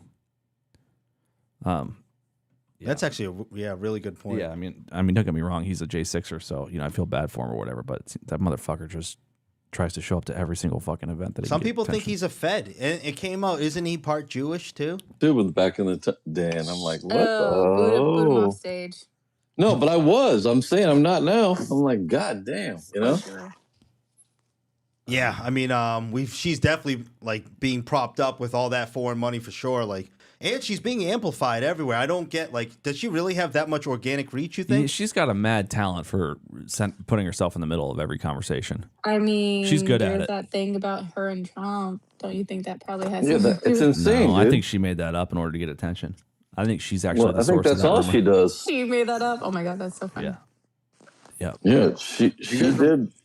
She did rise up. I mean, only reason I ever found out about her was from Infowars, and so I just get interested in people through Infowars, but yeah, dude, I'm like, dude, cut that off. She's nuts, dude. You know?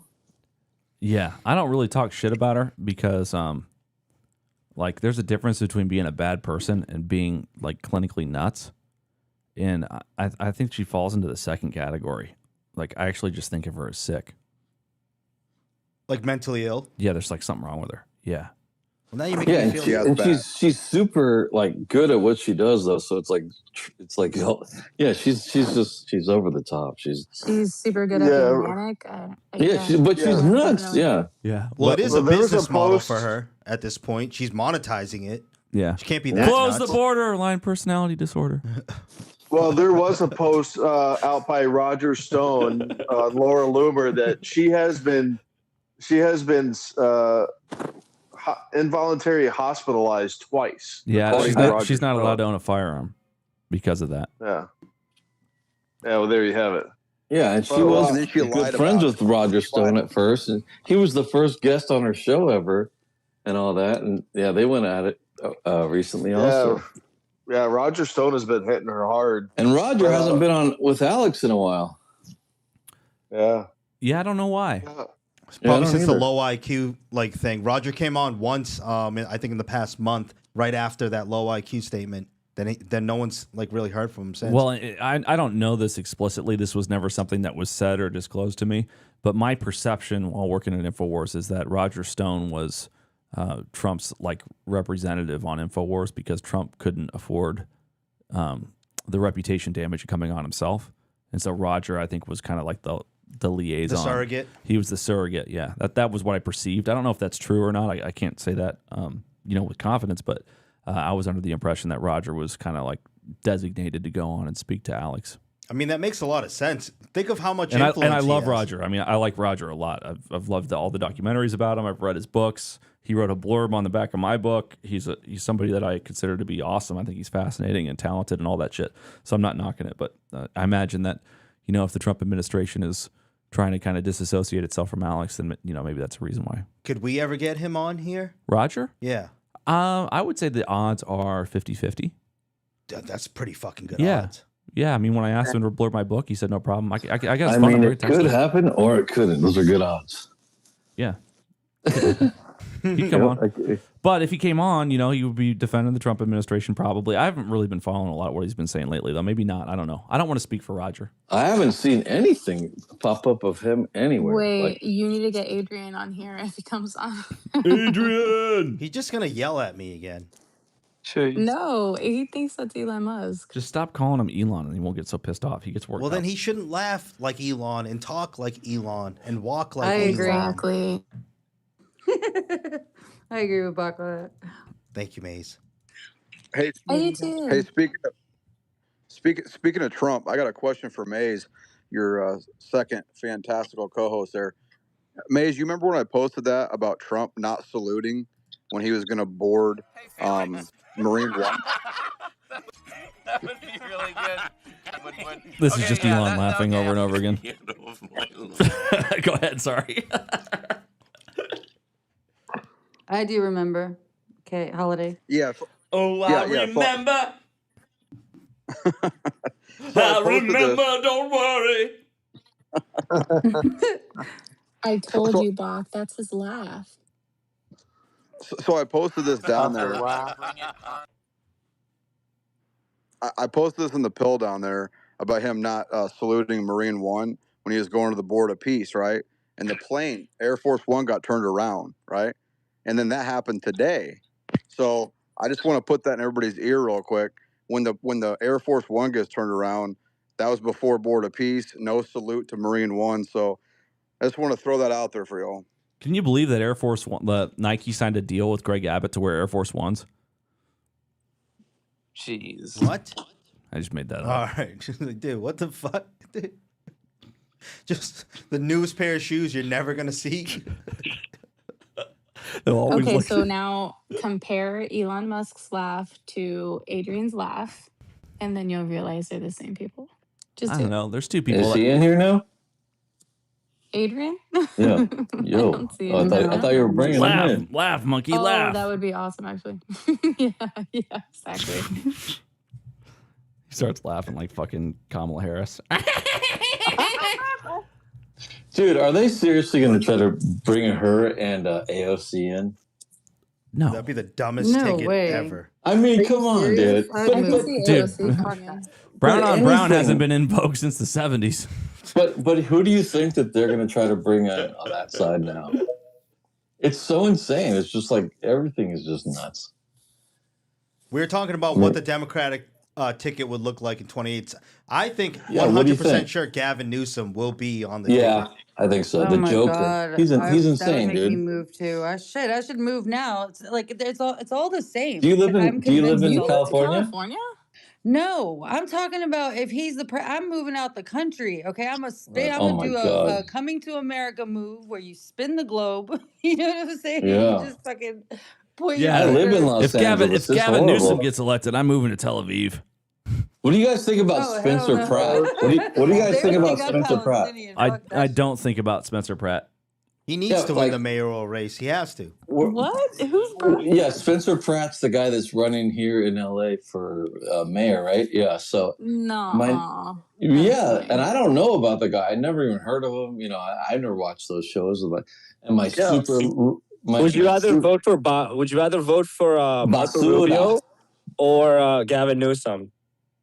Rubio? Oh well, I guess Rubio, right? But everything is who knows? Everything is just so. Hell Don't no. vote. Yeah, I'd vote for Gavin Newsom Really? Oh my No God! fucking way. over Rubio. No if it's fucking J.D. way. Vance, I'll vote for Newsom over Rubio and Vance. Boot him. No, dude, Newsom's just ultra. He's part of the whole Nancy Pelosi, Getty money, and all that. I mean, that guy is just. Marco Rubio's with Mary Adelson. What's better? Exactly. I know. I mean, you're right. You're right. It's just that's why it's like at the same time, it's like, what do? You just stand still and you don't know what to do because it's just so crooked on both sides. But Here's the Gavin thing. Newsom is also a double whammy, Isan. Oh, sorry, I didn't mute you. But I was gonna muted say, everybody. He's also he's part of that too. He's 100% pro-Israel, but he's also now got all the left policies as well. It's like a double whammy. I'd vote for Marco Rubio over Gavin Newsom because Gavin Newsom fucked his best friend's wife. Oh, 100%. That's wasted bro a shit code. ton of money You all don't over do that. California, lied about fucking everything, taxes the fuck out of everybody, makes up lies about the difference between California and Texas. Gavin Newsom is like the biggest shitbag sociopath you'll ever meet. He's like Christian Bale in American Psycho without any of the charm. Like the only thing that could possibly save Gavin Newsom or help his reputation improve is if he charmingly looked into the camera and said, "I need to return some videotapes," and then disappeared. If he did that, then maybe I would support him. And yeah, it's true that Marco Rubio is a fucking establishment politician and he's in this administration and he's probably compromised or because of his role, he's like all on board with the Israel shit. But we're going to keep rolling. I'm down for whatever, bro. It's Friday night and we feel all right. It's Friday Should we night. keep going? Should we wrap it? I muted everybody. Up to you. Up to you. I'm here with Well, I got a question It's for not Maze even real midnight quick. yet. What? Like what? What you mean? Are you? I know you Keep it literally just started going. You letting gonna turn people into a talk. pumpkin How chase? What's lame. the deal? Exactly. Yeah, if I'm not home by midnight, I got a question for Maze real quick. Maze, what do you think the Q Army is going to do now that the Q database has been exposed? Are they going to keep practicing Q, or are they going to? Are you kidding me? That was on purpose. It's what are they on gonna purpose. do? Everything's what on do you mean the purpose. Q It's database has intentionally been exposing exposed? something. They're gonna turn it into Alex some sort of Jones. fucking win. I don't know. Well, Alex Jones reported just a few days ago that the Q database is now in the hands of Democrats. Look, so I've never been a supporter of QAnon. It got hijacked shortly after 4chan got shut down when they went over to 8chan. It was taken over. It was hijacked. It used to be real. Then it's not real anymore. Now they're making up all this stuff. But, you know, Kennedy's not coming back, folks. Yeah, well, I looked into it after I saw that clip. And so that's what I posted in my new article. It's called FUBAR. And so I traced it back. It was run by Bannon and Epstein from the Rockefeller Foundation. I mean, it's fucking crazy. You know what I mean? So now Rubber Duck and all of his minions have blocked me. Rubber Duck. Bannon Satoshi, or Epstein was Satoshi. Epstein was part of the QAnon bullshit. The motherfucker is the master of pseudonyms. His name's probably not even really Jeffrey Epstein. Wait, so he's the Bitcoin guy? That's what you mean? The Satoshi? Oh yeah, Epstein was Satoshi Nakamoto, 100%. So dude, they can just pull that rug out from under people. It's in the emails. It's in the emails. It's in the fucking emails. Satoshi Nakamoto pseudonyms working very well. He's not Satoshi. Wow. I know that he had to do well. I don't know actually. I should probably go and do my. So I was under the impression, this is based off of other people's just talking about it, is that he was a part of the creation and whatnot. But because of the way that the technology works, there's no way that he would be able to. Well, because of how much he owns, then I guess he could. Ooh, that would be crazy. But you know what? You know who sold all their damn Bitcoin? Or maybe not all, but a majority of it? What's that guy's name? Cuban. Mark Cuban sold it after leaving the White House. I don't know if you guys knew that, but that shit's wild. So the Rubber Duck right now is actively trying to dox me. I got him on video saying it. It's pretty funny. Imagine being doxxed by Rubber Duck. He says that about everybody. He ain't gonna do shit. He's just gonna quack, quack, quack, quack, quack. You know? It's pretty pissed about this new article called FUBAR. So. Send it to me. I'd like to read it. Here, check out this clip. Do you remember this shit? Dan Pena? You remember this from Dan Pena? Hold on, let me mute everybody real quick. Play this clip. We have no investments. Everything's cash. One day. And a microsecond, whoop, like that. Then last question. And there you go. Yeah. So Chase doesn't like talking about crypto, so I kind of take the point here, and I'll probably put up a detailed article on our website about this. But I was into Bitcoin back in like 2012, 2013. You know what I mean? Like the cypherpunk days, like right after the Back when it was underage. Yeah, the Wall Street protests, like, you know, when that was going on, when Tim Pool was there famously. But I think we need to be involved. We know that's going to be the next monetary system. And you want to invest in ISO 200 tokens, essentially. Even if they try to make it a CBDC, we have to have our foot in the door and fight them and have a say in it. And if we're the majority holders, you know, then you can help influence and at least not be a victim, but be a shareholder, a stakeholder. So you want to be in tokens like, in my opinion, XRP, XLM, HBAR, ZBEC, ADA, like those it's going to be like 10 principal tokens that power the next financial system. And if you want to do a deeper dive, go into Bearable 123 lore on Twitter. And Elon's one of the biggest holders of XRP. And I was saying this in a little Instagram reel that we did. If you look at The Economist 1988, they were saying get ready for a world currency. It's a phoenix on the front cover. A phoenix is essentially the mascot of XRP. Elon Musk, I think, has his logos, his branding for Grok and X based off of the XLM XRP logos. And if you go to the Epstein emails, the only cryptos they directly reference as competitors after his takeover of the Bitcoin Foundation in 2013 are XRP and XLM. So I think this is going to be the next monetary system, and it's worth investing in now while it's super cheap. Hey, Maze, I'm not able to send you the beast system. That's crazy. Yeah, but like we were talking, like you dig a hole for your neighbor, you fall in it yourself. Just because they intended it to control us and hem us in with that, like there's polls that have been done on XRP. The majority of holders of XRP are Christian and unvaccinated. So maybe we can do a sort of like a judo move here, and what they intended for us, we go in and turn it over on them. And yeah, the majority of Zionists are Christian and unvaccinated too. Come on, man. Don't do this to me. Hey, Bro, Maze. Maze, yeah. I'm not able to send you a DM for some What are whatever you reason. balking about? Yeah, this But guy loves you the guys. article is in the Purple Pill. It's called FUBAR. Okay. Well, I followed you back, but I'll find it down Ben here. Thank you. Shapiro's vaccinated. I think it's an important topic. He's though, not Bak. Christian either. What were you saying, Maze? I think it's an important topic to talk about because people are going to be, jumping off of the crashing train, if you will, onto something. And so being able to decipher and have all of the information, knowing the pros and cons, the consequences, it's important. But They're I going don't to know make enough. it everything fucking illegal except for the one they want. Pretty much.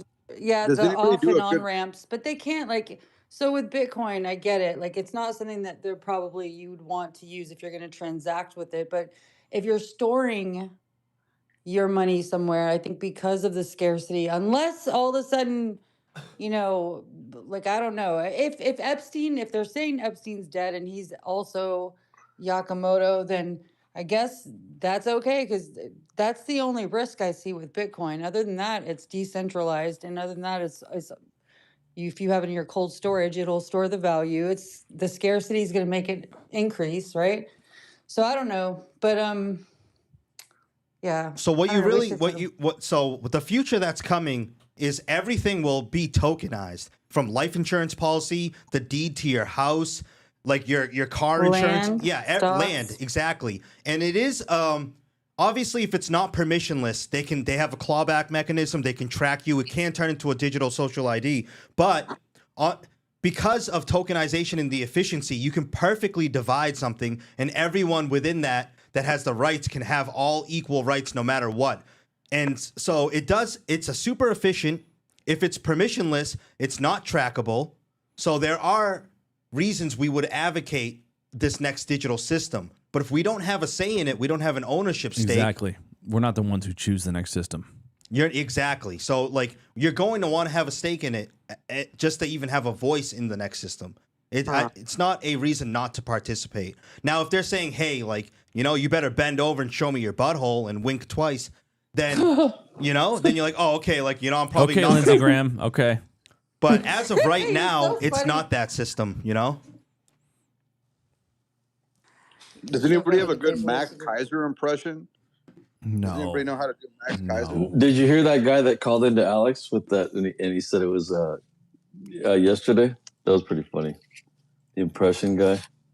Alex, you're such a fucking idiot. I'm giving you 10,000 Bitcoin and you can't set up a wallet? What the fuck? That's my Well, he Max said he Kaiser lost that impersonation. wallet. Dude. He never even set it up. He never even set up yeah. because I ate too much steak that day. But that's why I couldn't receive $50 He million didn't know. worth of Dude, it's Bitcoin. like the Max Kaiser. Oh my God. I hated those guests. They go on and they push their shitcoin for a fucking hour because that's what they're invested in.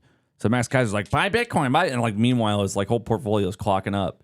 It's just bullshit. There's so much fucking bullshit in the cryptocurrency space. Chase, was he the one that dumped it for the 9?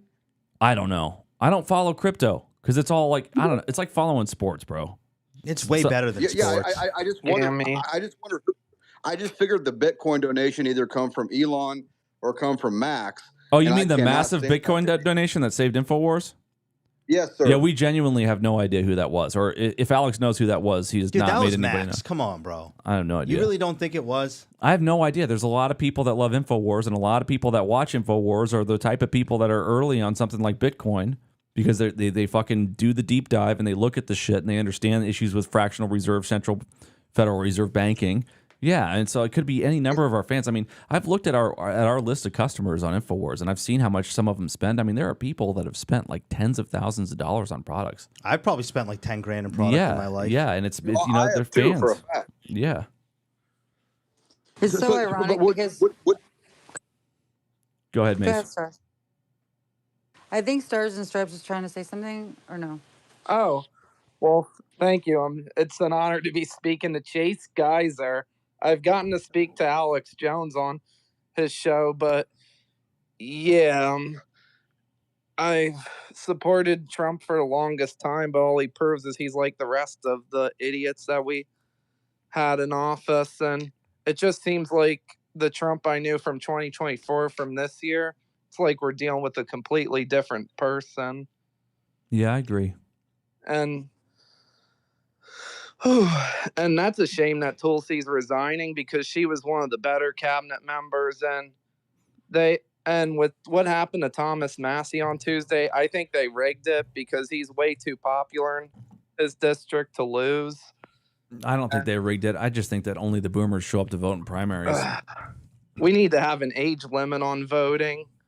Yeah. People under 70. We need to have a genitalia limit on voting. That's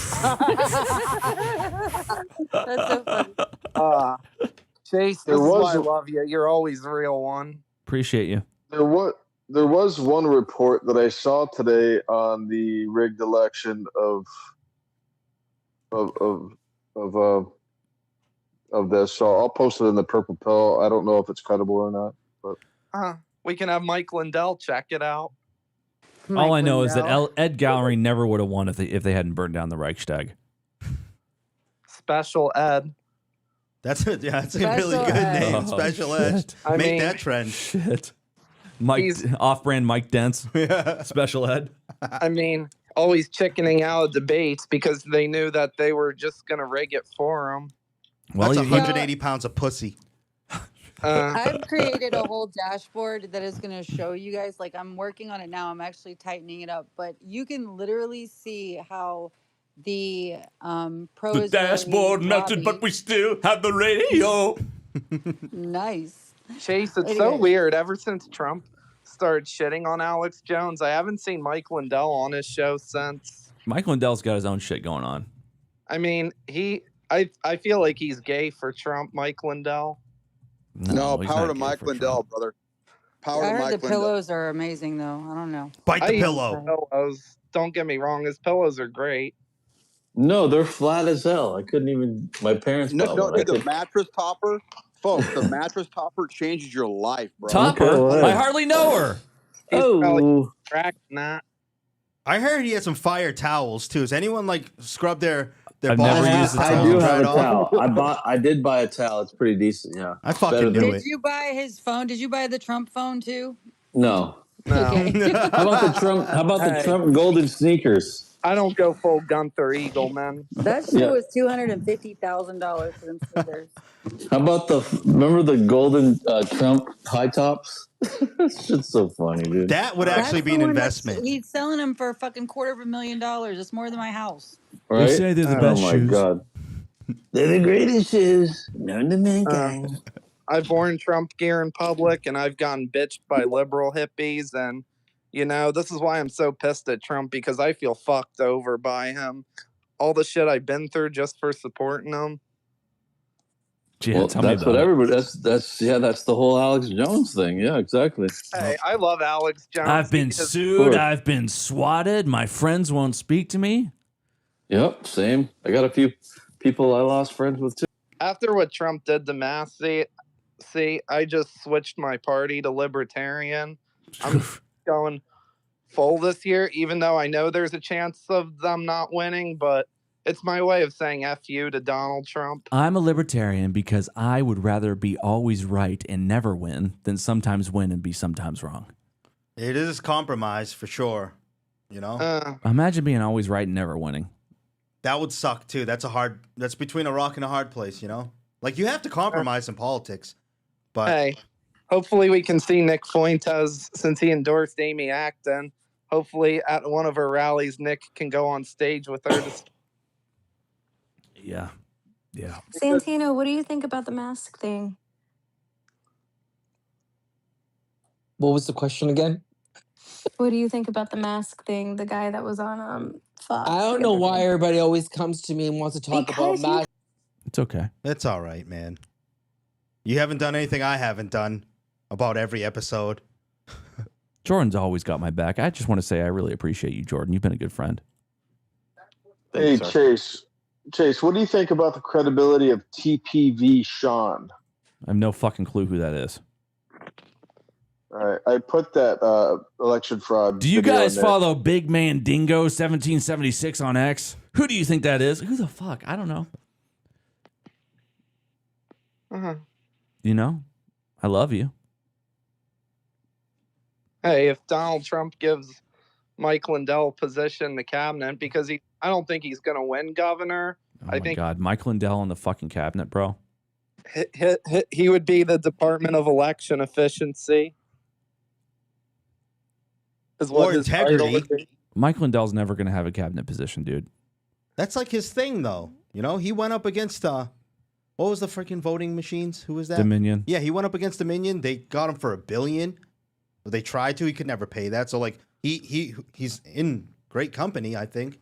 With Amy Klobuchar running, I would have loved to see Mike Lindell and Tim Walz debate. It would have been hilarious Dude, to watch. Amy Klobuchar is about as interesting as fucking Microsoft and Carta. Imagine. Do you see what could happen with her and Mike Lindell debating? Because I think it would go wild. Because Mike Lindell. Dude, Mike Lindell and Amy Klobuchar debating is like fucking watching a silent film without any music. I feel like that. He's going to win the governorship. He's running for governor? Yeah. Where? Yeah, he is. I announced told it. you that. Against Which state? Minnesota, bro. Against who? Who's the incumbent right now? It's Walz is resigning. Dude, he's fucked. He's not going to win. Amy Klobuchar is the Democrat candidate. Really? Yeah. Yes. Amy's going to get it. No, dude. She's going to Yeah, walk there's no in. chance. Dude, I can tell you right now, there's probably like what, an 8% chance he wins that. Like, Yeah, dude. Yeah, it's got to be the lowest out of any state. Yeah, because people. Yeah, but you're forgetting that he's a Christian Zionist, so he's got the full weight of AIPAC behind his back now. Who, Lindell?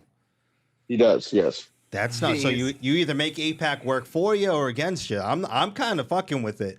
I like Lindell way more than Klobuchar. No way. But how much money are the Democrats going to actually throw at that race? Just knowing that, like, if any Republican gets in there, the fraud is going to go through the moon. It's going to be they're going to find everything. No, the Democrats will just throw as much money as possible over doesn't even matter over AIPAC. It doesn't even matter what AIPAC does. Are you sure? They'll steal the whole vote. In the 2023 to 2024 election cycle alone, she reportedly received around $310,000 from AIPAC. That's they're our funding, Jew money they're funding now. her too. They're just going to pay for both. Do you think George Soros has affiliation with AIPAC? Yeah. Does it bear shit in the woods? I would love to see Alex Jones bring George Soros on his show. It would be funny to see them two interact. Look, George, I've been covering your work a long time. He's not dead yet. He just announced his heir. If you see my profile, Alex Jones is Han Solo. I see George Soros as Jabba the Hutt just because his eyes always look like they're ready to roll down. It was a very merry-making time. The happiest time of my life, and I would do it all over again if I could. That's a pretty good impression, Bak. Thank you. I've been working on that one in the actually- shower. I by mean, George Soros. You know, Alex Jones, I would love to see him roast Cash Patel, bring Cash on his show. Like, I was hype about Cash. The fact that I'm just aware of all this, it's serious trauma to be aware of what's going on. It's a lot of trauma to handle in them. And, you know, I say this to my friends when I talk to them about it, and my friends actually take me seriously, and I think I've liberated a lot of them, and they go to me for advice for some of this stuff, and because they look at me to be pretty knowledgeable about what's going on in the world. I believe in you. Yeah, I believe in you. Mm-hmm. I always believe in you, Chase, and you know you're a brilliant individual, and you know it'd be great. How did you ever meet Alex Jones, if I could ask?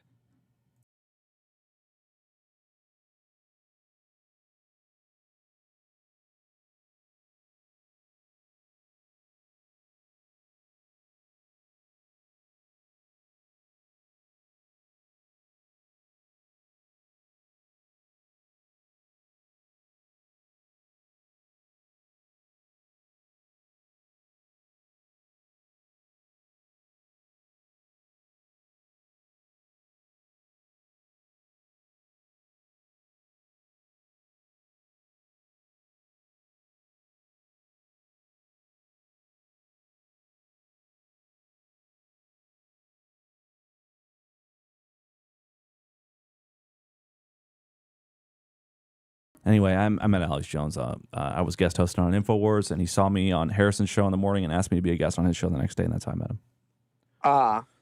Because there's a part of me that would kind of like to join media like you and Alex, but I don't know how to figure it out. And I'm sure Alex was a big mentor to you, and I'm sure you're like a son to Alex in a way.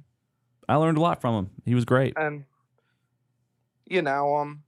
my only concerns is because the moment you affiliate with Alex Jones, it's like you're already on the government hit list. Oh yeah, that's okay. I will attest that is a bold-faced lie, dude. No, dude, I know Alex. I know Alex, Chase, Owen, Harrison. I know every single Myron, Nick. You're on a fucking list, Jordan. I guarantee. Yeah, you're it. on the same list, Jordan. What the fuck are you I talking can about? tell you right now, I'm not on the list because last week I was hanging out with the HHS secretary, so I'm not on any list. What do you mean? Okay.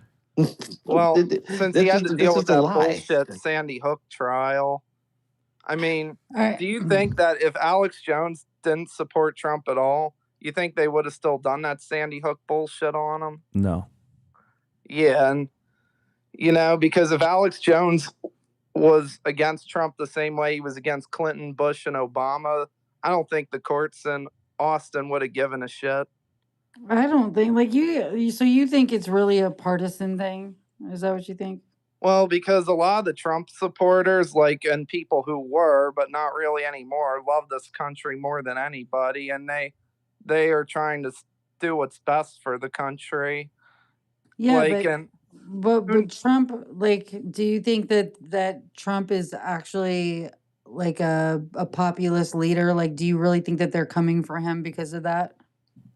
Well, it's a complicated thing to think about because he was connected to so many of the elites in his past history. I think that the GOP, they needed to find somebody because the only reason why Obama won twice is because he went against two rhino jerk-offs like McCain and Mitt Romney, and they probably used him because he was an outsider, and they wanted to get some overrated TV host for the attention because they knew that they were screwed. But yeah, that's how we kind of got to be. They're definitely using him now. I mean, geez, it's obvious to everybody, right? It's funny how people like Ben Shapiro and Lindsey Graham were never Trumpers in 2016. And why? Because they were worried if he wasn't going to be pro-Israel or not. And it's like, I don't take shit from what neocons say because I'm a never Democrat and a never neocon at the same time. I want to bring up a point that, Jordan, we're in a lull right now. You know what I mean? We have a conservative administration. I'm sure you have a big following, so they want to reach out and make inroads. But to say that there hasn't been a list in the past when we have things like national security presidential memorandums, and there was the secret enemies list that came out of the Brennan Center, and they've had lists on MLK, Malcolm X, people like that. This is a long-standing precedent. So to say that there is no list or there couldn't be a list, That's not what I'm saying. What I'm saying is that Stars and Stripes is pretty much saying that, if I go and say hi to Chase and I take a picture with him one day, next thing you know, they're going to be going through my mail. That's not the case. Yeah, I would get a picture with you, Chase, if I ever saw you. Just say that's definitely not the case. I've hung out with everybody from the administration to the furthest right to the furthest left. I've hung out with Harry Sissons, and I've hung out with Myron, I've hung out with Nick, to hanging out with Chase, hanging out with Alex, to hanging out with people that you just wouldn't even imagine. I wouldn't say that there's a list. I think we're all on a list, from where I'm from, Jordan. dude. That's just not the case. We're definitely all on a list. It's just a matter of what list, what bracket are you in, right? But we're definitely all on a list. Yeah, that's what the NSA and everybody's Homeland on a Security, list. There's too many of us, though. I can't say that. I would say that I've talked to some people, and I can tell you one person from DOJ specifically said, quote unquote, verbatim, Jordan, I love your work, and I'm very happy that you work with the people that you do. That's literally what he said to me, and he's in the administration. So whatever you think, it's probably not true. and that's So you're somebody probably that's very you're high probably up. just on a different list then. You know, you're on a different one from a different group of people. I think we gotta be real about what's happening in this world, right? Like, I mean, everybody's on some sort of list at some stage. Everybody's being targeted, whether we know it or whether we don't know it. Doesn't make a difference at this point. I mean, look at what's I mean, happening. Look at what happened with Alex, I Jordan. hope they're targeting me or something because, dude, give me some excitement in my life because But things have been look, pretty yeah, I boring know. lately. It's been boring, right? But look at what happened with Alex. I think that's a good conversation, right? Like how could this Sandy Hook shit, out of all the things that people have ever done when it comes to free speech, how could that not be the one where the Supreme Court is like, hey, you know what? I mean, one of the guys apparently was an FBI agent, which is like you're not even allowed as an FBI agent to sue people directly, right? And somehow they found an end road around that. They literally got everybody together, put together every fake law that they possibly could just to fuck Alex Jones over. And I you know, regardless of the Sandy Hook's actual story and what and a happened, fake it should have documentary. never turned out that way. You know, that's how I feel. Like, I don't know. I think it's bad for the First Amendment, period. Right? Like, I mean, think about it. Like, Look, they sets were a pumping Adam fucking Lanza terrible full precedent. SSRIs. They're pumping it full of SSRIs. Major deep state signs. It's a bad precedent, though, right? Like, think about it. I Just mean, assume and you're on a not only list, the number, but you know, that's the safest way. They're making a list. They're checking it twice. They're finding yeah, out they've if been you've telling us been the whole naughty or time. nice. They've been telling us the whole time, our whole lives, right? Yeah, just assume you're on a list that you can't be disappointed, you know? Oh, you got me. You got my dick pics. You got everything. You know? You're on a list. I'm on a list. Chase is on a list. Jim's on a list. Everyone's on a fucking list. They know everything about you. They know what porn you were looking at. They know if you paid your taxes, what your recent purchases were, what you're inclined to say or not say on the internet. Probably even in real life because they can, you know, the Internet of Things. So just assume you're on a list. That's all. Yeah, your dishwasher's probably listening to you. You know, Your smart like, fridge, everything has a sensor. My wife doesn't listen to me. Everything is listening to you but your wife. You said my dishwasher's listening to me. I'm like, no. I just was hoping the UFO shit would turn out to be real and there's actually aliens. That would kind of explain a lot of the things that are going on, but it turns out that it was just more bullshit. Unless somebody can send me, did they show anything good? TPUSA, more like Did they show TPUS anything gay. good? Did they show anything good? That's all I want to know. They haven't shown nothing that I've seen that was interesting. Yeah, it's gonna be all fake and gay until, you know, it's not. And who knows when And that it will just be. so happens to be at the advent of this AI now, and it's like they put out these videos. There's a couple of them that are clearly fake videos. So I mean, what we're learning now is that the government has in their evidence lockers fake shit. That's what we're learning. They have fake shit all over the place. So it's unfortunate that the government was stupid as well, because you would hope that they weren't the dumb ones, but then they post stupid shit, or they put these documents online and you're like, hold on, this sounds made up. And that's what we're getting now. We're getting bullshit. And Trump's having fun with it. Like, you seen him post a meme of the alien gray, but a tall one all buffed out in chains, and him walking it like he's the sheriff. Like, you know, so he's just having fun with it at this point. It's a shiny object. You guys, Chase will not close his space. I'll suck your dick, please. I'll do anything. You want me to eat shit? I'll eat your fucking shit. Anyway, go on, Mace. Lene was saying that Chase will Lene. not close his space until Bak gets 500 new followers. Yeah, follow So, Bak. Go ahead. Follow Bak. He's linked in my Follow bio. Bak. So if you can't see him, he's linked in my bio. You can go to my bio Baklava. and find him, or you can just see that he's in the space as well as Steven Bak. Why BAK. does your picture look like you're an anon? Like what is No, that that's picture? Lord Baldwin. It's a meme. It's silence, faggot. It's Lord Baldwin. Bak from thinks the he's Crusade. fat, so he doesn't Okay, like to love post pictures of That's himself. not. I just threw this up yesterday, bro. What? It's a good picture. Fuck you guys. I'll change it again. Wait till I hit the 75 hard, bro. Yeah. Just wait. Yep. I was buff not even that long ago. 2 years ago. I used to be so strong. I'm still strong. 5'8", benching 315, squatting 400 at one point, deadlifting 400 at one point. No shit. Yeah, it's my glory days. It's all right. It fell off pretty hard, but we're coming back. You'll be back, dude. Did you ever, I just want to know, did you ever move anything? Like, since you can lift all that weight, did you ever have to use it? Did you ever just grab like a whole refrigerator and just, by yourself and move it? Yeah. I worked for a company called Atlas Movers before, and if you ever moved appliances into apartments and condos in Southie, you got to have that functional strength for sure. Was that before or after you were a drug dealer? Way before. Way before. No, I mean, I want that guy moving my shit, though. I don't want him. I don't want somebody that can barely lift 120 trying to carry a couch through a. No. Put it this way. And shit. You don't meet many Asian D linemen. So I started, you know what I mean? I was playing varsity football in 10th grade. Oh my God, I was a sports. nose guard. I played on the D line. I mean, granted, it was a school in Massachusetts, but we were D1. I've done years of Muay Thai and Brazilian Jiu-Jitsu. Motherfucker can definitely fight. And then you literally went from that to a drug dealer to a refrigerator mover? No, the refrigerator came before drug dealing. Yeah, it went high school sports and then... That's actually a good pattern, though. Yeah, I have a very good refrigerator base, bro. before drugs.